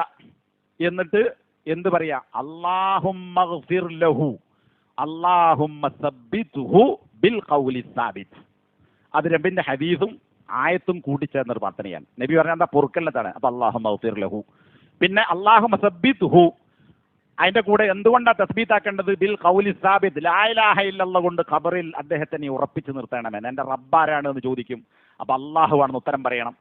അതിന് ലാ ഇലാഹ ഇല്ലല്ലാഹ് വേണം. അപ്പോൾ ഈ ഖുർആന്റെയും ഹദീസിന്റെയും അടിസ്ഥാനത്തിലുള്ള ഇക്കാര്യമാണ് പ്രാർത്ഥിക്കേണ്ടത്. അതാണ് നബിന്റെ സുന്നത്തനുസരിച്ച് കിട്ടുക. നബിന്റെ സുന്നത്തനുസരിച്ചാൽ ഹദീസിൽ നിന്നും ആയത്തിന്റെ അടിസ്ഥാനത്തിൽ പണ്ഡിതന്മാർ പറഞ്ഞ വാക്കാണ്. ഇങ്ങനെ ഒരു വാക്ക് നബി പഠിപ്പിച്ചിട്ടില്ല. വാക്ക് എവിടുന്ന് കിട്ടും? നബിന്റെ ഹദീസിൽ നിന്ന് കിട്ടും. അത് പറഞ്ഞാൽ തസ്ബീത്തായി. അപ്പോൾ ഈ കാട്ടിക്കൂട്ടുന്നത് ശരിയല്ല. പിന്നെ തസ്ബീത്ത് ഒരാൾ ചൊല്ലിക്കൊടുക്കുക, ബാക്കിയുള്ള ആളുകൾ ഏറ്റു ചൊല്ലുക, അത് ബിദ്അത്താണ്. ഏതുപോലെ? പെരുന്നാളിൻ്റെ അന്ന് പള്ളിയിലാണെങ്കിലും അല്ലാത്തടത്താണെങ്കിലും ഒരാൾ ചൊല്ലിക്കൊടുക്കുകയും ബാക്കിയുള്ള ആളുകൾ ഏറ്റു ചെല്ലുകയും ചെയ്യുക, അങ്ങനെ ഇമാമും ജമാഅത്തുമായുള്ള കൂട്ടത്തക്ബീർ എന്ന് പറയുന്നത് ബിദ്അത്തായ തക്ബീറാണ്. ഇതുപോലെ കൂട്ടുപ്രാർത്ഥന ബിദ്അത്തായതുപോലെ സമസ്തക്കാരൻ്റെ കൂട്ടുപ്രാർത്ഥന ബിദ്അത്താന്ന് മുജാഹിദ് പറയും. പക്ഷേ പെരുന്നാളിന് കൂട്ടത്തക്ബീർ ഉള്ളൂ, അതിനെന്താ തെളിവ്? ഒരു തെളിവില്ല, അതും ബിദ്അത്താണ്. പക്ഷെ സമസ്തക്കാരനെ എതിർക്കാൻ അത് ബിദ്അത്തും, മുജാഹിദ് ചെയ്താൽ സുന്നത്തും ആവൂല. അതുപോലെ തന്നെ ഖബറിന്റെ അടുത്തുനിന്ന് ജമാഅത്തായി തസ്ബീത്ത് ചെല്ലുക എന്ന് പറയുന്നതും ബിദ്അത്തായ കാര്യം. നബി തസ്ബീത്ത് ചൊല്ലിയിട്ടുണ്ട് ഒറ്റക്കൊറ്റക്ക്. അപ്പോൾ ഒരുമിച്ച് ഈണത്തിലും രാഗത്തിലും ഒരുമിച്ച് തുടങ്ങി ഒരുമിച്ച് അവസാനിക്കുക എന്നൊരു തസ്ബീത്ത് നബി പഠിപ്പിച്ചിട്ടില്ല, അത് ബിദ്അത്തായ കാര്യം. ഇത് കുവൈത്ത് നമ്മൾ അനുഭവിച്ചാണ്. കുവൈത്ത് ജഹ്റയിൽ കണ്ണൂർക്കാരനായ ഒരാൾ മരിച്ചു, കാസർകോട്ടുകാരനായ ഒരു തന്നെ വാപ്പ. അങ്ങനെ മരിച്ചിട്ട് അവിടെ ഒരു ഖബർസ്ഥാനിലും അറിയാൻ കൊണ്ടുപോയി. വേറെയും മയ്യത്തുണ്ട്. അപ്പോൾ നമസ്കാരം കഴിഞ്ഞപ്പോൾ ഞങ്ങളൊക്കെ കൂടി അവിടെ നിന്നു തസ്ബീത്ത് എല്ലാം തുടങ്ങി. ഏത് നമ്മളവിടുത്തെ മലയാളി സലഫി തസ്ബീത്ത്, അല്ലാഹുമ്മ സബ്ബിത്ഹു ഇൻദ സുആൽ എന്നിട്ട് ഇങ്ങനെ ചൊല്ലിക്കൊടുക്കുക. ചൊല്ലിക്കൊടുത്താറില്ല, ഉറക്കത്തില്ല. അതിൽ PN അബ്ദുൽ ലത്തീഫ് മദനി അടക്കമുണ്ട്, ഞാനുണ്ട്. നമ്മളൊന്നും അന്നത് മനസ്സിലാക്കിയിട്ടില്ല. അപ്പം അങ്ങനെ ചൊല്ലിക്കൊടുക്കുന്ന അപ്പുറത്ത് വേറെ മയ്യത്ത് സലഫി അറബി മയ്യത്തിൻ്റെ അവിടെ നിൽക്കുന്ന അറബികൾ വന്നിട്ട് ചോദിച്ചു, സലഫി ഷെയ്ഖുമാരൊന്ന് ചോദിച്ചു, നിങ്ങൾ എന്തായി ചെല്ലണമെന്ന് ചോദിച്ചു. തസ്ബീത്ത് തന്നെ. ഒന്നുകിലും ഉണ്ടാക്കല്ലേ പോയിക്കോളി അറിഞ്ഞാണ്. തസ്ബീത്ത് ഉണ്ട്, കൂട്ട തസ്ബീത്തില്ല, ഉറക്കച്ചെല്ലലുമില്ല. പതുക്കെ നിങ്ങൾ മദീനത്ത് പോയി നോക്കി, മദീനത്ത് മക്കത്തൊക്കെ നിസ്കാരം കഴിഞ്ഞിട്ട് മയ്യത്തിൻ്റെ കൂടെ ഓടിയാൽ അവിടെ അതിൻ്റെ കൂടെ നമുക്ക് എത്താൻ പറ്റും. അവിടെ നോക്കി നിന്നാൽ മതി എന്തോ ചെയ്യുന്നത്. അവരിങ്ങനെ ഇരുന്ന് കരഞ്ഞിട്ട് ചെല്ലുന്നുണ്ടാവും. പക്ഷേ എന്താണ്, ഒരൊറ്റ ഒരുത്തൻ ഒരു ജമാഅത്തില്ല, ഒരു ശബ്ദവും പുറത്ത് കേൾക്കൂല. തസ്ബീത്തുണ്ട്. അപ്പോൾ ചറവറ മതി. നിസ്കാരത്തിന് ശേഷം അങ്ങനെ ദിക്റിൽ ചറവറയാണ്. എല്ലാവരും ഒരുമിച്ച് സുബ്ഹാനല്ലാഹ് തുടങ്ങുക, ഒരുമിച്ച് അൽഹംദുലില്ലാഹ് തുടങ്ങുക, ഒരുമിച്ച് അല്ലാഹു തുടങ്ങുക. അല്ല, ചറവറ ചൊല്ലിയാൽ മതി, അതാണ് സുന്നത്ത്. പിന്നെ അതുമായി ബന്ധപ്പെട്ട വേറൊരു കാര്യം, മയ്യത്തിനെ മറവ് ചെയ്തിട്ട് ഒരൊട്ടകത്തെ അറുത്ത് വാരുന്ന സമയം അത്രയും തസ്ബീത്തല്ലെന്നാണ് ഇപ്പോഴും മുജാഹിദിന്റെ എല്ലാ സ്ഥലത്തും. മുജാഹിദും സമസ്തയൊക്കെ അങ്ങനെ തന്നെയാണ് അല്ലേ. നമ്മൾ സെൽഫികളെ ആൾക്കാരും ചെയ്യും, അവിടെ നിന്നിട്ട് കുറേ നേരം തസ്ബീത്തല്ലും. ഇതിന് ഒരൊറ്റ ഹദീസും ദീനിൽ തെളിവില്ല. ഇമാം മുസ്ലിം ഉദ്ധരിച്ച അംറുൽ ആസ് റളിയല്ലാഹു അൻഹു മരിക്കുന്നതിൻ്റെ മുമ്പ് നടത്തിയ ചില ഉപദേശങ്ങളും തൻ്റെ ജീവിതത്തിൻ്റെ 3 കാലഘട്ടത്തെ സംബന്ധിച്ചുള്ള ഒരു അവലോകനമുണ്ട്. 1 ജാഹിലിയത്തിലേത്, 2 ഇസ്ലാമിലേത്, 3 നബിക്ക് ശേഷം സഹാബത്തിൻ്റെ ഖലീഫമാരുടെ കാലത്ത് തമ്മിൽ പ്രശ്നമുണ്ടായ കാലത്ത് ജീവിച്ചത്. ആ രംഗം അങ്ങനെ മൂപ്പരെ ഓർക്കുകയാണ്. എന്നിട്ട് അദ്ദേഹം പറയാണ്, ഞാൻ നബിൻ്റെ കാലഘട്ടത്തിൽ അന്ന് മരിച്ചിരുന്നെങ്കിൽ എത്ര നന്നായിരുന്നു, ഇനിയിപ്പോൾ ഞാൻ മരിച്ചാൽ എങ്ങോട്ടാ പോകാമെന്നറിയില്ല. എന്നിട്ട് അദ്ദേഹം ചില ഉപദേശം പറയുന്നുണ്ട്. ആ കൂട്ടത്തിൽ പറയുന്ന ഒരു ഉപദേശമാണ്, ഒരു ഒട്ടകത്തെ അറുത്തു മാംസം വിഭജിക്കുന്ന സമയമത്രയും എൻ്റെ ഖബറിൻ്റെ അടുക്കൽ നിങ്ങൾ നിൽക്കണം. വേറെയും കുറച്ച് കാര്യം പറയുന്നുണ്ട്. ആ കൂട്ടത്തിൽ ഒരു കാര്യമായത് ഇതാണ്. ആകപ്പാടെ തെരഞ്ഞാൽ ഒരു തെളിവ് കിട്ടുക. അപ്പോൾ അതൊരു സഹാബി പറഞ്ഞതല്ലേ ആണ്. അപ്പം അത് തെളിവാകോ? ഒരു സഹാബി പറഞ്ഞാൽ ദീനിൽ തെളിവല്ല, ഒരു മൗലവി പറഞ്ഞാൽ ദീനിൽ തെളിവല്ല, ഒരു ഇമാമ് പറഞ്ഞാൽ ദീനിൽ തെളിവല്ല. തെളിവാകണമെങ്കിൽ എന്ത് വേണം? ഖുർആനോ സുന്നത്തോ സലഫുകളോ പറയണം. സഹാബത്ത് ഒന്നായി അംഗീകരിച്ച വിഷയമാണെങ്കിൽ ദീനിൽ തെളിവാണ്. അപ്പൊ ഇങ്ങനെ ഒരു ഉപദേശം സഹാബത്ത് ആരും പറഞ്ഞിട്ടില്ല. ഇത് അംറുൽ നാസിന്റെ ഒറ്റപ്പെട്ട അഭിപ്രായമാണ്. ഷെയ്ഖ് ഹുസൈമീൻ അദ്ദേഹത്തിന്റെ റിയാദു സാലിഹിന്റെ ഷർഹിൽ 2 സ്ഥലത്ത് പറഞ്ഞത് കാണാം, ഇത് അംറുൽ നാസിന്റെ ഇജ്തിഹാദാകുന്നു, അതുകൊണ്ട് തന്നെ അത് ദീനിൽ തെളിവല്ല. നബി സല്ലല്ലാഹു അലൈഹി വസല്ലമയുടെ ജീവിതത്തിൽ അങ്ങനെ ഒരു കാര്യം ഉണ്ടായിട്ടില്ല. അങ്ങനെ ഉണ്ടായിരുന്നുവെങ്കിൽ നബി സല്ലല്ലാഹു അലൈഹി വസല്ലമ അവിടെ ഇരിക്കുകയും അല്ലെങ്കിൽ നിൽക്കുകയും അങ്ങനെ ഒട്ടകത്തെ അറുത്തു വാരുന്നത് വരെ നബി തസ്ബീത്ത് നടത്തുകയും ചെയ്യുമായിരുന്നു. അതുകൊണ്ട് എന്ത് ചെയ്താൽ മതി? തസ്ബീത്ത് ആകാൻ ഒരൊറ്റ വട്ടം മയ്യത്ത് മറവ് ചെയ്തതിനു ശേഷം അല്ലാഹുമ്മ ഗ്ഫിർ ലഹു അല്ലാഹുമ്മ സബ്ബിത്ഹു ബിൽ ഖൗലി സാബിത്ത് എന്ന് പറഞ്ഞ് പോന്നാൽ മതി. അല്ലെങ്കിൽ 2 വട്ടോ 3 വട്ടോ ആകാം. അതെന്തിനാ? നബി ചിലപ്പോൾ, എപ്പോഴുമല്ല, എപ്പോഴെങ്കിലും നബി ഒരു കാര്യം പ്രാർത്ഥിച്ചാൽ 3 വട്ടം പ്രാർത്ഥിക്കാറുണ്ടായിരുന്നു എന്ന ഹദീസ് വെച്ചാണെങ്കിൽ ഒരു 3 വട്ടം പറഞ്ഞു പോന്നാൽ മതി. അതിന് ആകെ 1 മിനിറ്റ് വേണ്ട. ആ സമയത്താണ് ഒട്ടകത്തിന് അത്ര സമയം. അപ്പോൾ ആൾക്കാർ തിരക്കാണ്. ഇപ്പോൾ 20 മിനിറ്റ് പണ്ടൊക്കെ 20, 15, 10 ഉണ്ട്. ആൾക്കാർ തിരക്കനുസരിച്ച് ഇതിൻ്റെ സമയം, ഒട്ടകത്തിന് അറക്കുന്ന സമയം മാറും. അപ്പോൾ അതാണ് ആ വിഷയത്തിൽ പറയാനുള്ളത്. ഞാൻ നിർത്തുകയാണ്. ഇനി ഒരുപാട് സംഗതികളുണ്ട്, അവിടെ നിർത്തുന്നു. ബാക്കി നമുക്ക് പിന്നെ ഇൻഷാ അല്ലാഹ്.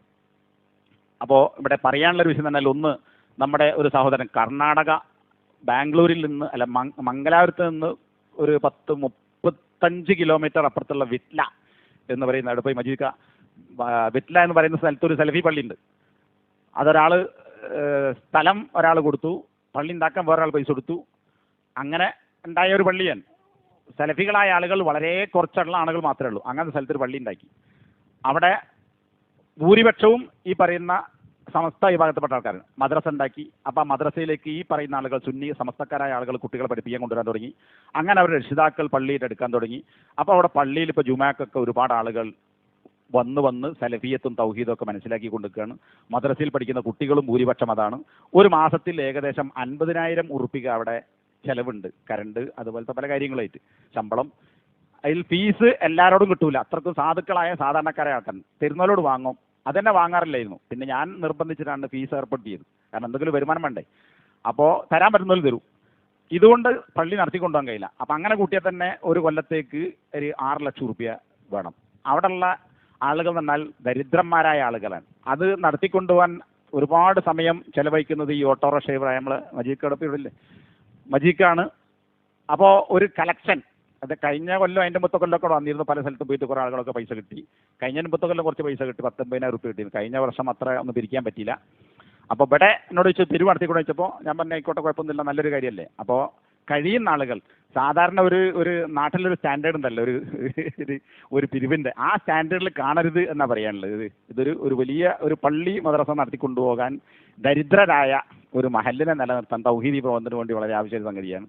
അപ്പോൾ ആ നിലക്ക് ഓരോരുത്തരോട് പിടിക്കാൻ സമയം ഉണ്ടാവില്ല. ഇവിടെ എന്തെങ്കിലും ബക്കറ്റോ കാര്യം വെച്ചിട്ടുണ്ടെങ്കിൽ അയാളെ കയ്യിൽ നേരിട്ട് കൊടുക്കുക, എന്നിട്ട് എന്തൊക്കെ ചെയ്താൽ മതി. അപ്പോൾ അതൊന്ന്. രണ്ടാമത്തേത് ഇവിടെ ഹിഫ്ള് നടന്നുകൊണ്ടിരിക്കുക, തഹ്ഫീദുൽ ഖുർആൻ.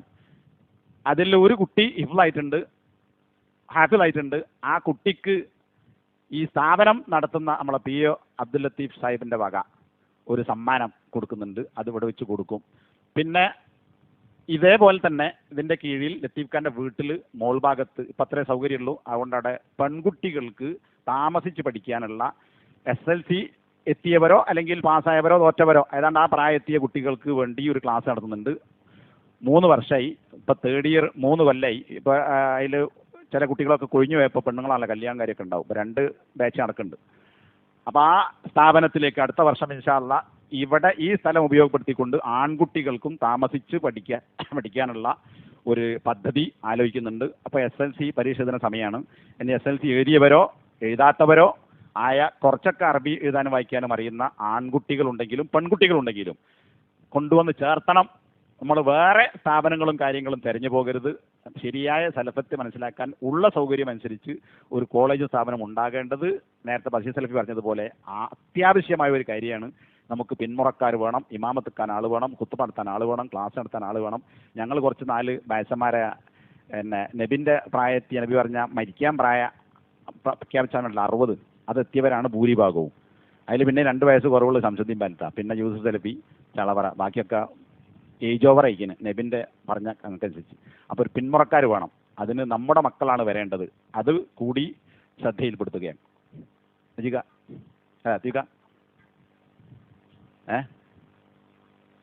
അതുപോലെ തന്നെ ഹിഫ്ള് ഇവിടെ നടക്കുന്ന ഹിഫ്ള് പുതിയ ബാച്ചിലേക്ക് കുട്ടികൾ എടുക്കുന്നുണ്ട് റമദാൻ കഴിഞ്ഞിട്ട്. അപ്പോൾ അതിൽ ഇവിടെ താമസിക്കുക, ഇവിടെ തന്നെ ഭക്ഷണം ഉണ്ടാക്കി കൊണ്ടുവരും, ഇവിടെ താമസിക്കുക, ഇവിടെ ഹിഫ്ള് ഈ സൗകര്യങ്ങളൊക്കെ ഉണ്ട്. അപ്പോൾ അതിലേക്കും കുട്ടികളുണ്ടെങ്കിൽ ചേർത്താൻ കൊണ്ടുവരണം എന്ന് നോക്കുക.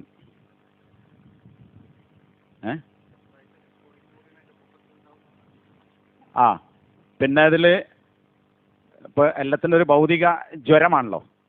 അപ്പോൾ പലരും ഹിഫ്ള് മാത്രമാകുമ്പം മടിക്കുകയാണ് കുട്ടികളെ കൊണ്ടുവരാൻ. അപ്പോൾ അതിനെ പ്രോത്സാഹിപ്പിക്കല്ല. അത്യാവശ്യമായി കണക്ക്, സയൻസ്, ഇംഗ്ലീഷ് അങ്ങനെ 2-3 വിഷയങ്ങൾ ദിവസം ഒരു പീരീഡെങ്കിലും കൊടുത്തിട്ട് ഒരു ക്ലാസ് ഹിഫ്ളിൻ്റെ ടൈം കുറക്കാതെ തന്നെ ഒരു സ്കൂളിംഗ് കൂടി കൊടുക്കാൻ ആലോചിക്കുന്നുണ്ട്. അപ്പോൾ അതുകൂടി ഉണ്ടാവും എന്നറിയിക്കാൻ ഹിഫ്ളിന്.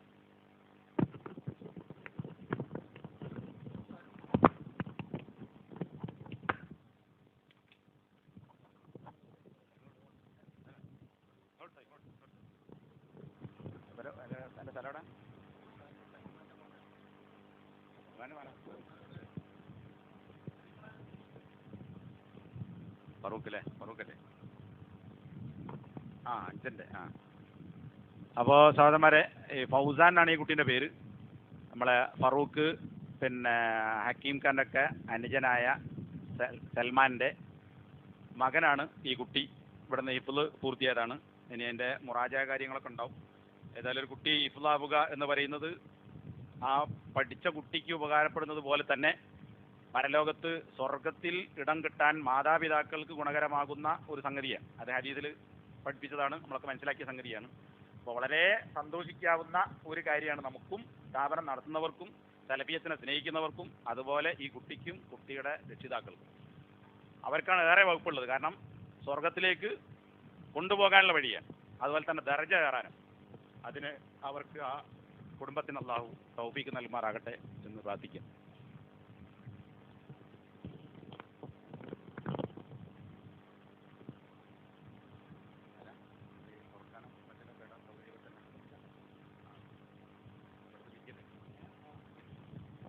നമുക്ക് തുറക്കുള്ള സൗകര്യം ഇവിടെ തന്നെയാണ് ഏർപ്പെടുന്നത്, വേറെ സൗകര്യമില്ല.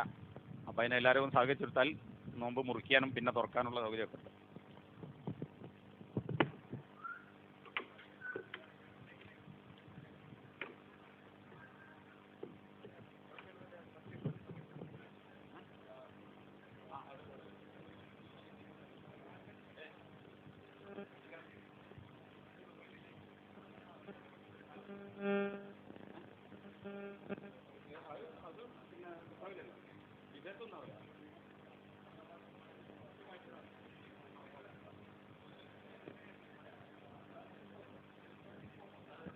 അത് പറ്റുമെന്നാണ്